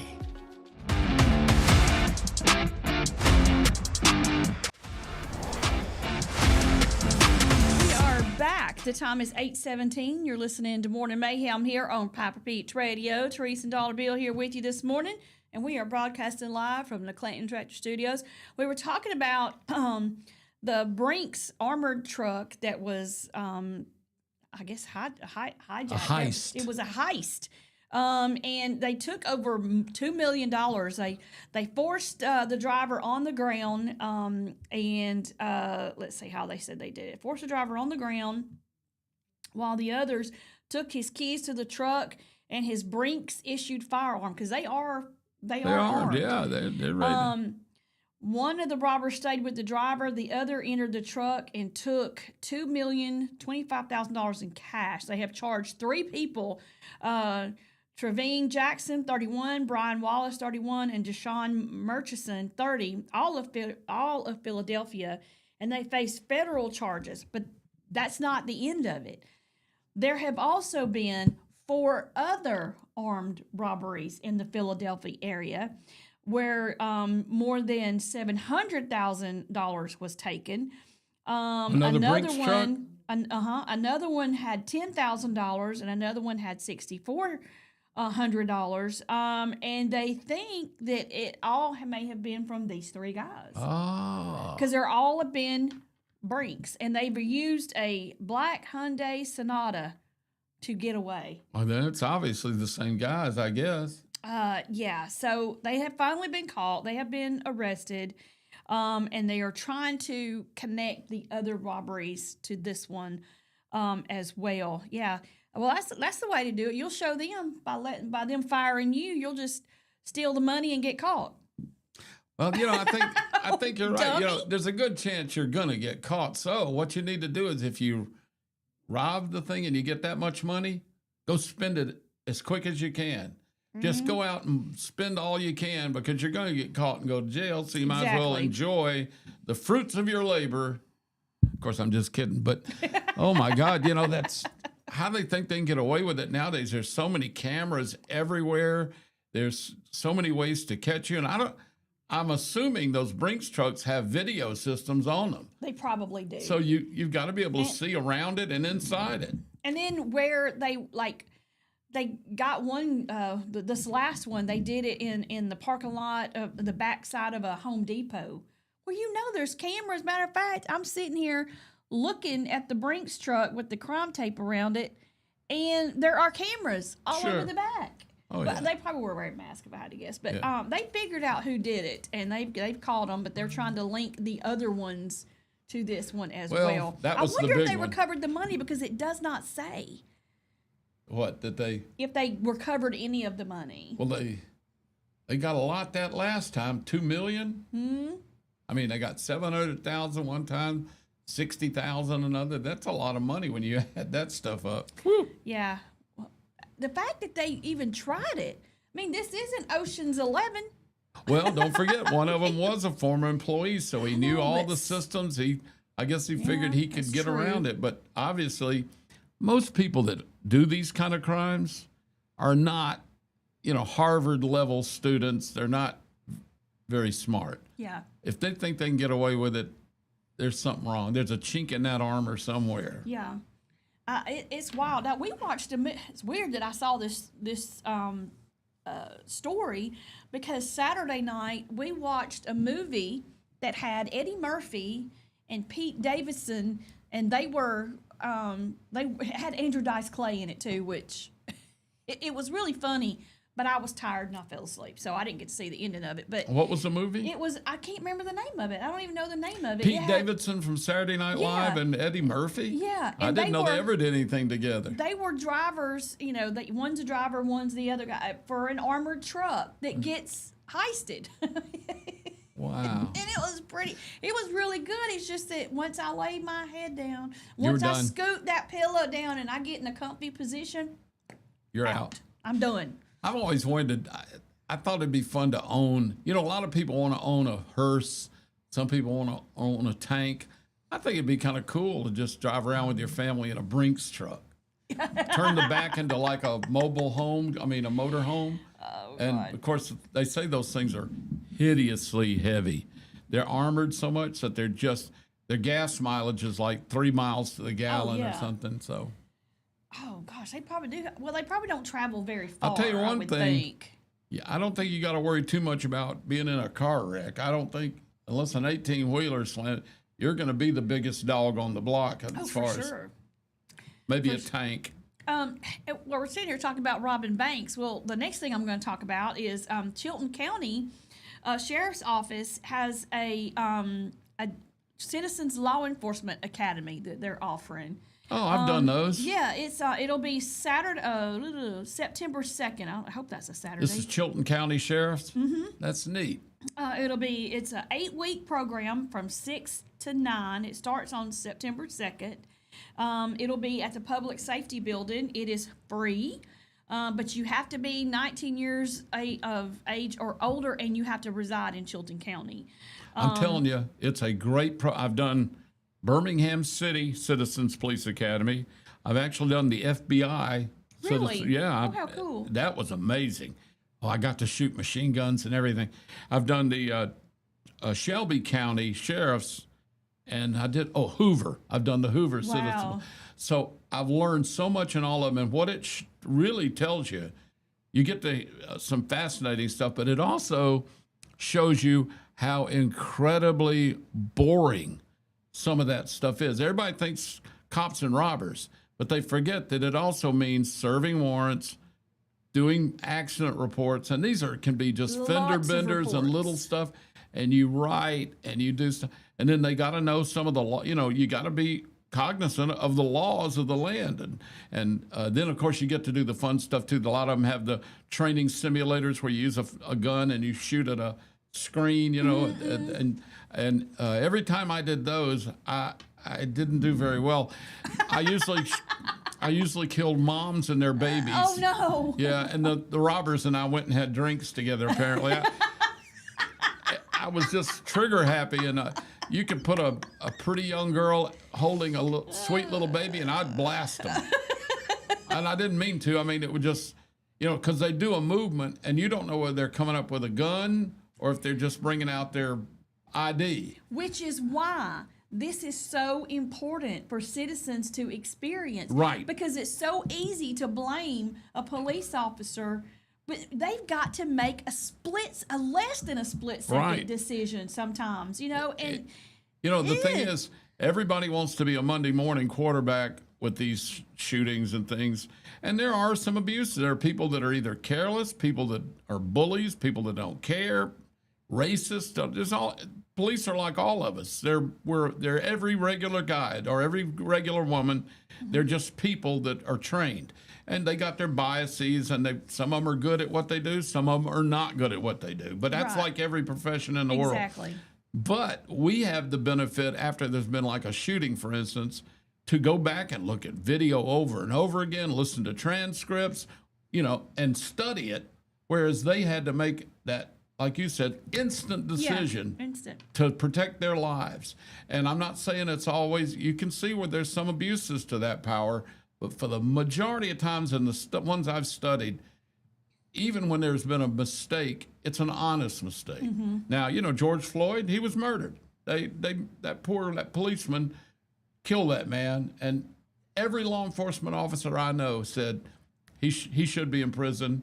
The policeman did wrong. Nobody, and then the guys that were around that policeman that didn't go in and convince him to take they're also at some fault because they were scared to say anything to this guy because he had been on the force a long time, but they should have. Bully, right. if I had to guess. So, anyway, it's if you have even people that don't like the police, and there are a lot of people that don't like cops, don't like police at all, you ought to take the course because you'll gain a whole new respect for them. And it's not that they'll win you over; they may not, but at least you'll understand what's going on with all of them and all the stuff they have to do that's horrible, that just boring or tedious or scary, and then you'll get a whole new perspective on it. And I've learned from everyone I've taken, and I've loved them all.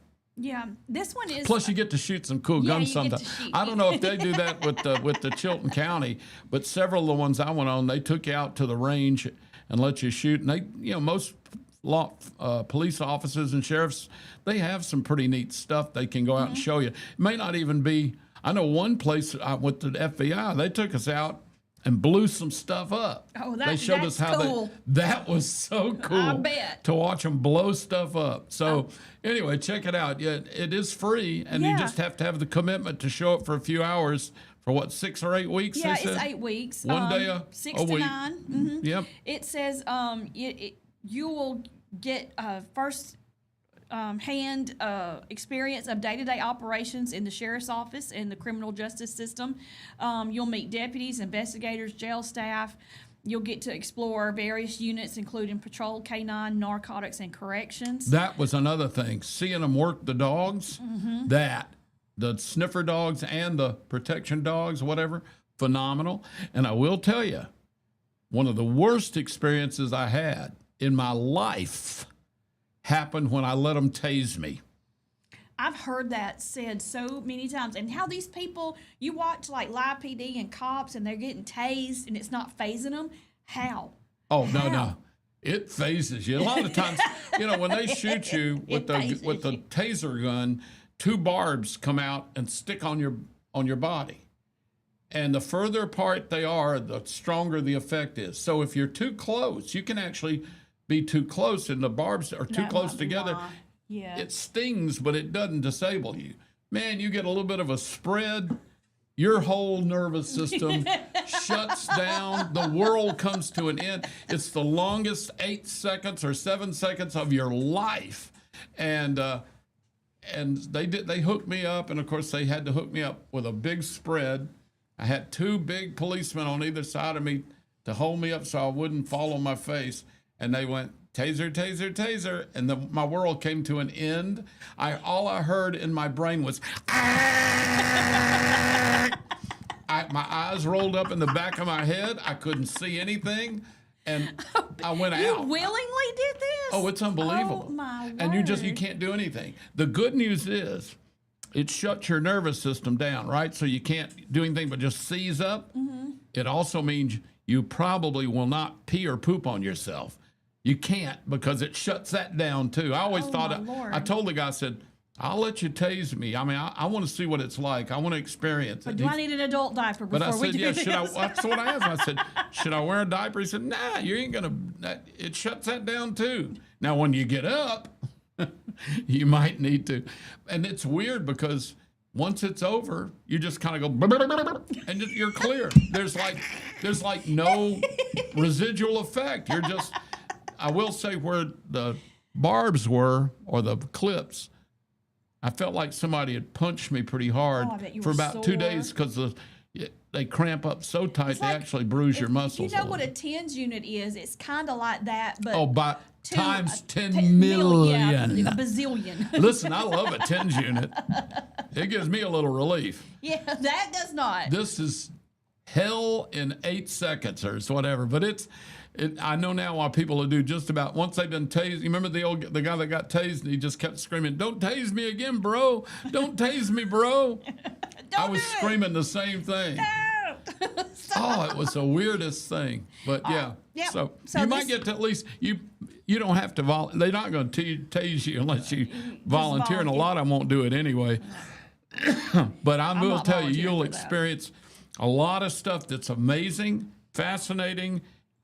And but it'll also give you that insight into how tough their job is. Yeah, and it's like some of the topics I'm just reading this off of the website is patrol procedures and traffic stops, right. Use of force and de-escalation, right. Criminal investigations, drug enforcement and canine demonstrations, Wonderful. Jail operations and inmate management, emergency response and active shooter training, court security and civil processes, ride along and jail tour opportunity. So yeah, you need to, if you're interested in that, it's only 20 people is all they'll take in this one.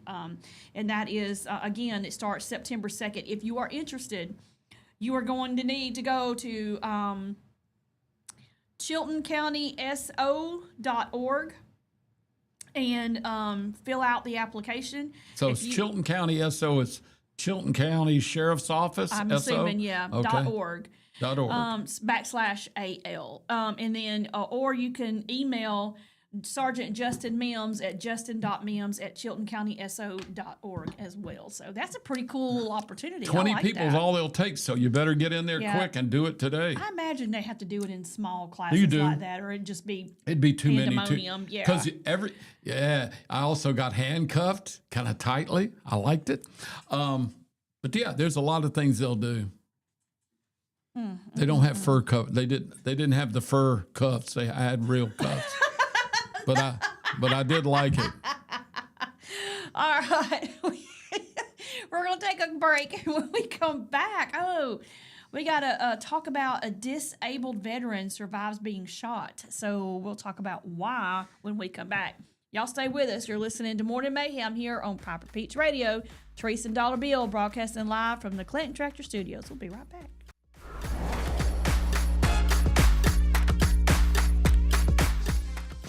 Universal Heights Academy is now enrolling for the following programs: aesthetics, manicurist, waxing, cosmetology, barbering, and the instructor crossover program. We are offering small class sizes for more personalized instruction. Hybrid and online classes are also available. Find us on Facebook or visit uhaway.com for more information on our discounted enrollment rates. Your rewarding career starts with Universal Heights Academy.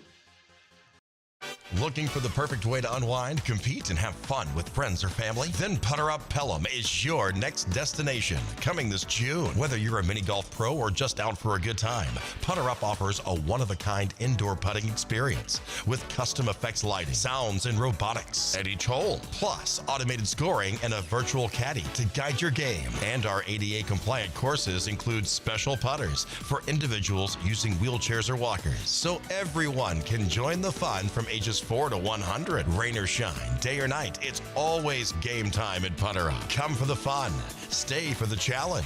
Swing by Putter Up, where every stroke counts. Underage drinking is deemed by many adults to be a rite of passage. Parents who host parties for youth may think they are being protective, but they are actually putting their youth at risk of physical and social consequences. Know the truth. Underage drinking and social hosting is a bad mix. For more information, contact Central Alabama Wellness, 205-651-0077, or visit centralalabamawellness.org.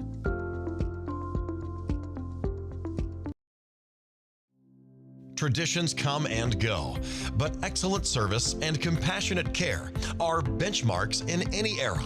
That's what Ellison Memorial Funeral Home is committed to providing you, whether through the pre-arrangement process or seeking services at your time of loss.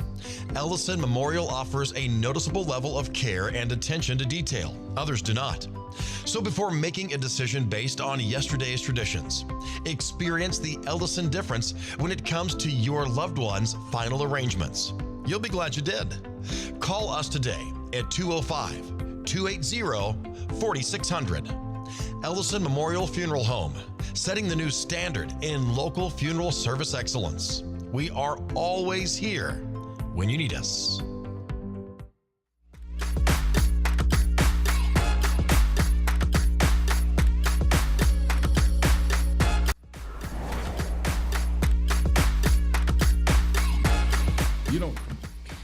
We are back. The time is 8:36. You're listening to Morning Mayhem here on Piper Peach Radio. Say good morning to Nalara Holcomb and my friend Luann. I haven't seen her on here in a while, so glad to see you. And thanks for to Heath also for watching. He said there's no way to explain that pain for 5 seconds. So he's obviously been... Obviously, Heath, you and I are in the same club, baby. He's had a taser, too. He's been tased. You can't explain it. I've been shocked working on electricity before, really good, you know. I've had a lot of experience. You can't explain what tasing is, but it's impressive. I've been shocked pretty good by an outlet.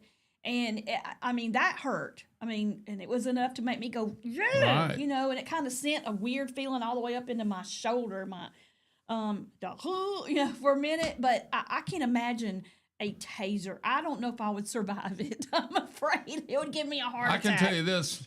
I had what I thought was the ultimate scare and painful experience when I urinated on an electric fence one time. You did not. I did. I was out hunting. We were bird hunting, walking along the fence line, and I needed to void my bladder. And so, you're out with a couple of guys in the woods, in the pasture. So I just turned and started to relieve myself on the fence line, not knowing or paying attention that it was a electrified fence. I did a funny dance. Did you now? I did a funny dance. But it's still, I'll do that 10 times before I get tased again.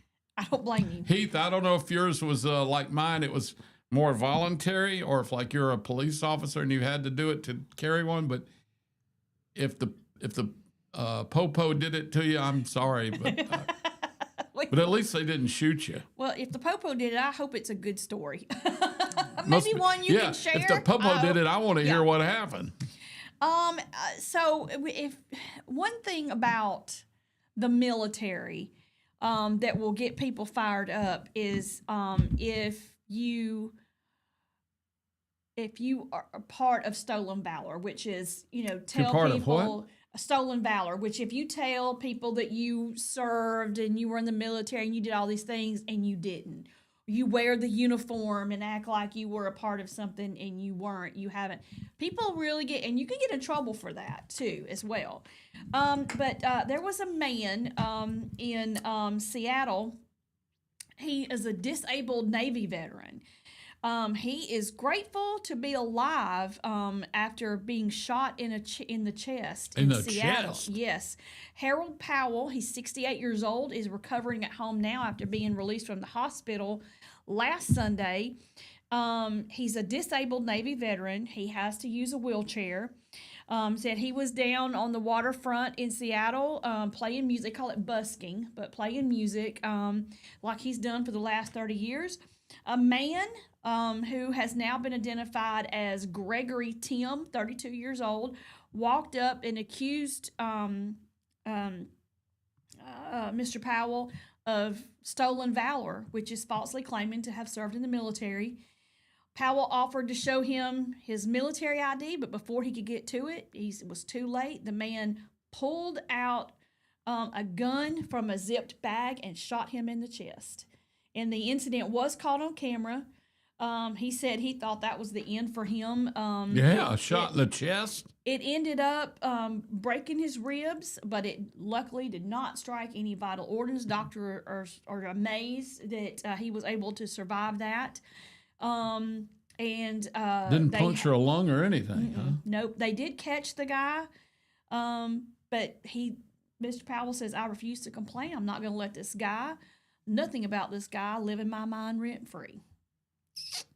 He's a blessed man, and he's going to still do his thing with his family and keep on going. Well, he obviously, if he's busking, he's obviously got either a hat or a shirt or some kind of indication that he served in the Navy or whatever. He's got a Navy hat on in this picture. Yeah, so apparently, that set the guy off, but why would you do that? Why would you shoot because this somebody? guy's an idiot. That's mental illness right there. Yeah, he says there's a GoFundMe that's been set up.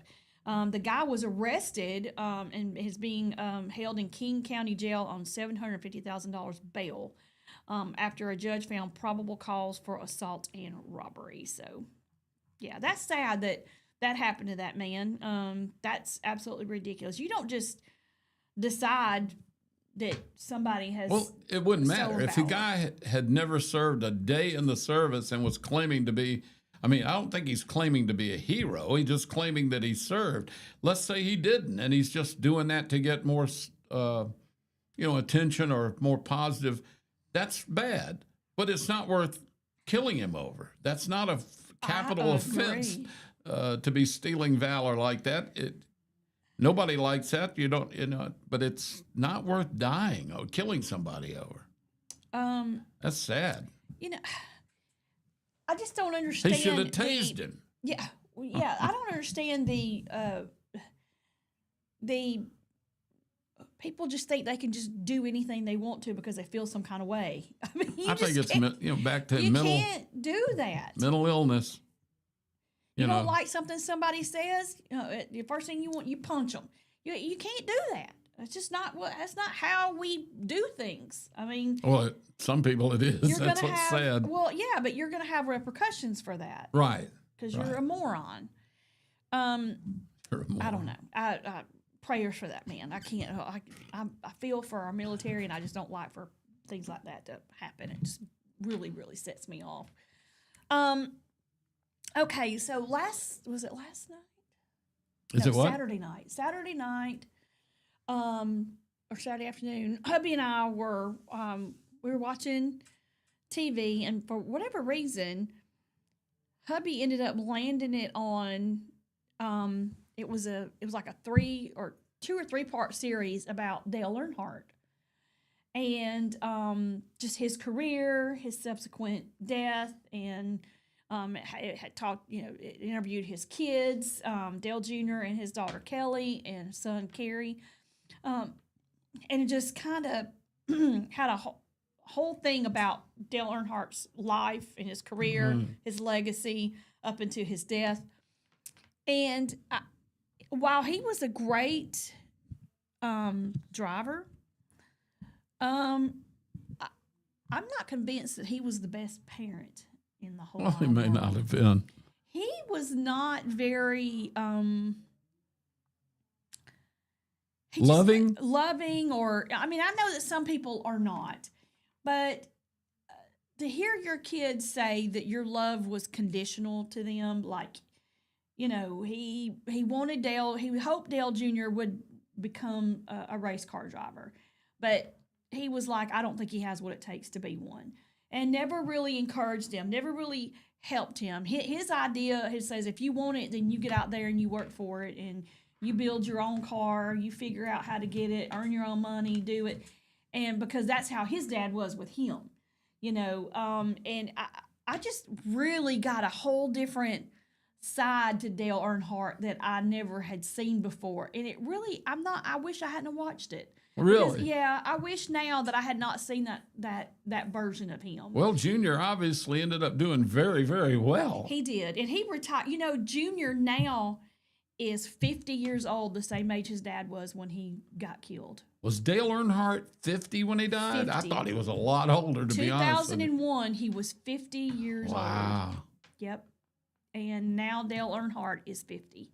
And he's retired now. Now he owns some stuff, you know. Right. And really, I tell you who else I don't have anything for based off of this thing. And this was an approved, you know, I don't know. I don't want to call it a biography, but kind of is. Teresa Earnhardt is a jerk. Teresa is His wife. It was his wife. Dale Sr.'s wife. Dale Sr.'s wife. Junior's mother. Stepmother. Stepmother, okay. Unfortunately, when Dale died, his will had not been updated since like 1992, 82, something like that. And Teresa got everything. Those kids got zero. Nothing. She didn't turn around and take care of the kids? Well, they were adults by then. Well, it doesn't matter. She did not. She took over the business. It was basically her and Dale's business. It was what they built together. And matter of fact, you know, her and Dale Jr. got sideways with each other. They don't speak. Yeah, didn't one of them sue the other one or something? Yeah, it ended up being bad. Well, money changes people, doesn't it? I could tell by, you know, stuff that she loved Dale Sr., but she didn't love being a stepmom.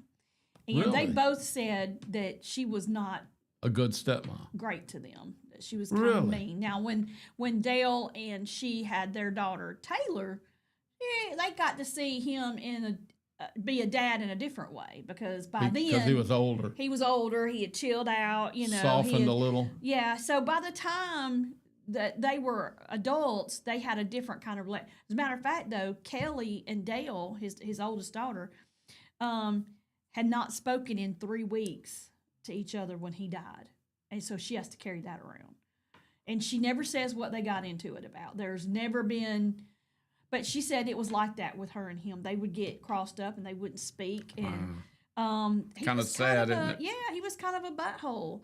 But I tell you, one of the things that was cool about it was that, there was one point where it was Dale Earnhardt, Michael Waltrip, and Dale Jr. in first, second, and third. And I can't remember now which one was which. I think it was Dale Jr. won a race. I think maybe at Daytona. And then the year that Dale died, same thing happened. It was Michael Waltrip, Dale Jr., Dale Earnhardt, first, second, third. When Dale had his wreck, he was in third place. And then Michael Waltrip went on to win the Daytona 500, and Dale Jr. came in second. And he's like, the one time Dale Jr. bump drafted Michael Waltrip to push him on to win, and then Michael Waltrip bump drafted Dale Jr. to push him on to the win, and then the next time Dale Jr. returned the favor. Did he? And bump drafted him so that he could win, and that was the year that Dale Earnhardt died. And Michael Waltrip is up there celebrating.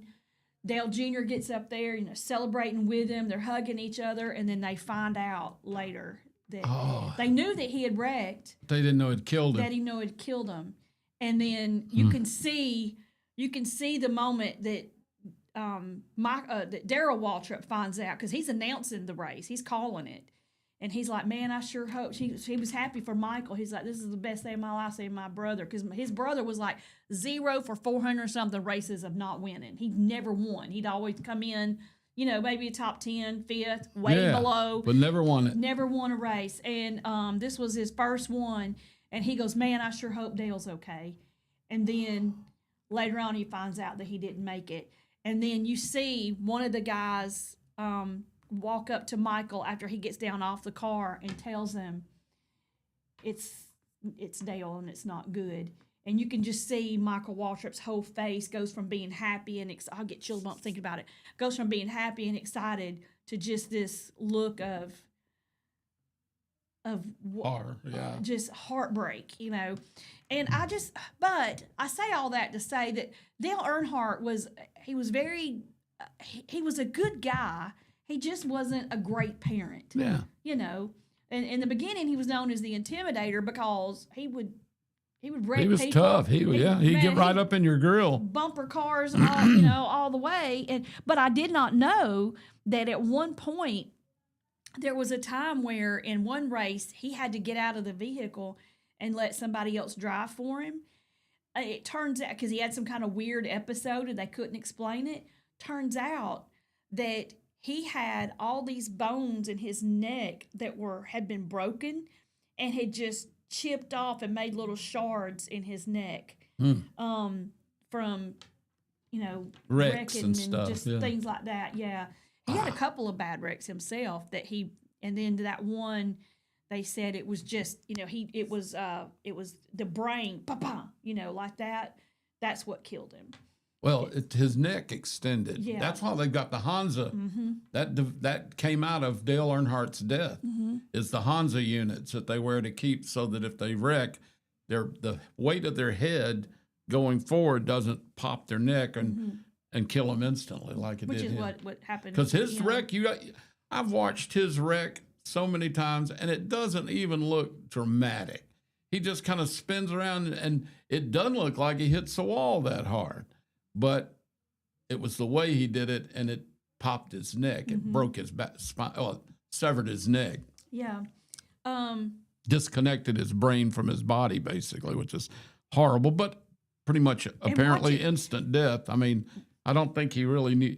He probably hit, and he was gone. Yeah, and that's kind of, Neil Bonnet was his best friend. Yeah. And From Neil Hueytown. Bonnet had a wreck, and he didn't survive it. And it was like in a practice round, and it just tore Dale up. He could not, they said he never dealt with losing his best friend like that. He just never did. Well, he didn't even go to the funeral, and he told Neil Bonnet's wife, he said, I can't. He goes, I just can't. I can't do it. I understand that. But everybody else went, and they were like, they all kind of looked at Dale that you should have been there. You should have been there for the family. I understand but I just think that people process things different ways. And they do. Look, I get it. I get why you wouldn't want to go have no sometimes. You just can't do it. There's some things that are just too difficult to do. And, the thing is, like, I was friends with Davey Allison. He and I were pretty good buddies. And I couldn't believe we would talk flying more than we talked racing. And then, he'd get me in some stuff at Talladega, and I'd get him into some big country concerts, backstage meet and greets and that kind of stuff. And people think, this is one of those crazy stories, but I was supposed to have been in the helicopter with him the day he and Red Farmer crashed. That was wild. And Red Farmer survived it. Yeah, he did. Well, here's the sad thing about it. They were in a Hughes 500D model helicopter, which is built to take a crash pretty well. But they had the strictly civilian model of that, which means they only had lap belts, like in a car, not even shoulder, just lap belts.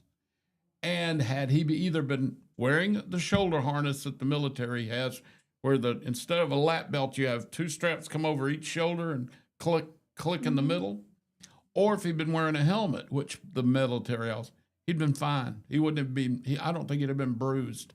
He'd have been fine. Because what happened was when he tipped over and the blade struck and the helicopter slammed down on the left side, which is the pilot side in the Hughes. The little door is very flimsy, really. It's because it's not meant to carry any weight. And when he hit, the door flexed open, his head got pinched, and when it came back, it basically crushed his skull. Oh, God. Now, Red fell over on him and bruised his hip on the console in the middle. If I'd been in the back seat, which I would have been in the back seat because Red would have ridden up front, I would have been fine. The back seat, there's no door. It's padded. You have to exit by going out the pilots. The seat goes forward, like in a back seat of a two-door car. Yeah. I'd have been fine. But I had a remote that day. He had asked me if I'd ride with him and Red out there to the track. I said, I'd love to, because I had flown some helicopter before. That's what we were always talking about, helicopter flying and airplane flying. And 2 days before we were going to go out there, I think we were going to go on Thursday. I had a remote. They booked me for a remote. That's when I was still at ZZK. And I had to call him and say, I can't make it this time. Can I go? He said, sure. Oh, gosh, that's sad. Isn't that amazing, though? Yeah, that's like so when you hear sad. about Waylon Jennings turning down his seat in that airplane where the Big Bopper and all of them got killed. Richie It's Valens, like yeah. fate. But that was the real tragedy for that is that if he had just had the harness or a helmet on, of course, he's not going to wear it. Civilians don't wear helmets in them. But many of those helicopters are equipped with the shoulder straps. I don't know why theirs wasn't. What's she doing? What's wrong? Oh, you were doing your hand like that. I thought. He's got an itch. He's got an itch. Okay.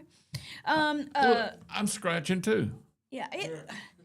Anyway, I just had a different view of Dale Earnhardt. It just really bothered me, and I feel bad for Dale Jr. because the one thing he always wanted was his dad's approval. Sure. And the only time he got it was really the one time he won the Daytona 500. You know, you and find out a lot of these celebrities, doesn't have to be race car drivers. You find out a lot of celebrities. You're a little disappointed when you find out they were tremendous at what they did. Bing Crosby was renowned. Everybody loved Bing Crosby back in the 40s and 50s. I heard stories about him, He was apparently a horrible father to his kids. Abusive, terrible. And he was such a nice guy and all that but you just don't know what the real life stuff is. It's kind of disappointing. It very much is. It very much is. It's the opposite of Mr. Rogers. You don't hear anything ever. Mr. Rogers was just such a sweet guy, smart but sweet and just easygoing. Apparently he really was. Yeah. He really cared as much as he acted like he did. I mean, it wasn't an act. Have you seen that movie that Tom Hanks plays? Yeah. I have not. Was it good? It was great. I want to see it. It does give you, I always thought of Mr. Rogers. Was he some kind of a... He was like a child psychologist. He taught. But was he like some kind of FBI or something like that at some point? Yeah, or was that just a rumor? Yeah, no, I think they were... there was, I forgot now, there was something about working for the CIA or something. Yeah, I think they used him for some studies or something, but he wasn't like an agent or anything. But yeah. Smart guy. And gives you a great insight into him. He was a Presbyterian minister. Did not know that. What? Mr. Rogers was also a Presbyterian minister. Yeah, I remember that. I did not know that. I learned that. I loved his show.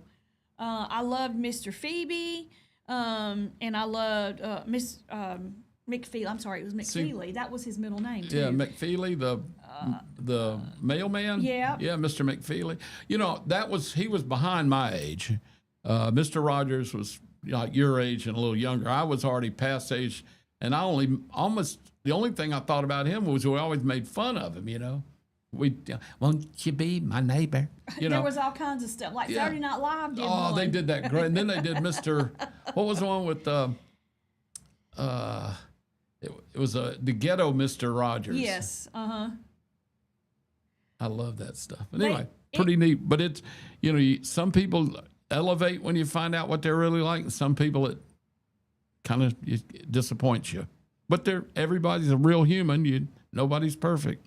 I absolutely loved his show. I wanted to watch Mr. Rogers. I was Mr. The land of make believe. I used to love that. I was Captain Kangaroo. I liked Captain Kangaroo too. Yeah, that was my era. Mr. Rogers and no, not Mr. What was there was Teddy Bear and Dancing Bear and Mr. Rogers, Mr. Green Jeans, and all that stuff. Mr. Green Jeans. I loved Mr. And he was a decorated war hero. I think. I think he'd been in the Marine Corps or something. Anyway, I was shocked when I read about what was his name, Keenan something. He was had seen horrible combat and was amazing. Who knew? I loved Captain Kangaroo too. I'd go to my granny's house and that was one thing she let me watch was that and Mr. Rogers. I'd get those shows, but then she was gonna have it on Ernest Ainsley and whatever else she watched. She had a couple of programs I that she loved watched Ernest during the day. Ainsley. Come out, foul demon! Come out! You else here again and out, out, out! Loved Ernest. But you know what? I used to make fun of him all the time, like I just did. And one night I was driving back to Florence, Alabama. I'd gone to visit my parents in Birmingham, and I had to be on the air the next morning at like 4:30, 5 o'clock to do the morning show in Florence. So I'd stayed too late at my parents' house. It had been storming all night. I hit the road I took a nap and woke up late, and so I hit the road at like 11 o'clock from Birmingham. And it's a 2.5 hour drive. You go up 65, take that exit right there in Coleman, and go 157 through Moulton, get to Florence. So I'm on the interstate. It's 1:30 in the morning. I'm just going to go home, take out my clean clothes, put them in the house, freshen up, and go to the station, do the morning show. No sleep, And it's like 1:32 in the morning, and I'm going up, and it's storming like crazy. And I was getting really sleepy. So to stay awake, I was doing Ernest Ainsley to myself. I'm in the car going, Come out, you foul heathen demon! And that is hilarious. out of the darkness comes these headlights, and it's already raining hard, and I'm going about 40 on the interstate because it's the fastest I can. And these buses pass me. When I look up, it's the entire Ernest Ainsley tour. Get out. Going by me. Get out. I stopped making fun of Ernest from then on. I wouldn't. You manifested on my. I mean it because I was doing, or it could be a good thing. I mean, I was doing it to stay awake. But I'm telling you, that was so freaky that when it went by me, it was just about the time I was taking the exit at Moulton. I was wide awake all the way home because I thought, that's God telling me that I need to not do that, maybe. Don't do that. All right, it is 9:01. That is going to do it for myself and Dollar Bill on this Monday. Hope you all have a great day. I just saw where it's supposed to be hot, hot, hot. We're back into severe temperatures. I think the high humidity between 104 and 107 is the heat index. So y'all, please, please, please. Be careful if you are working outside. Stay hydrated. Stay hydrated and stay cool. And we will see you tomorrow here on Morning Mayhem. Thanks for joining us today. Have a great rest of your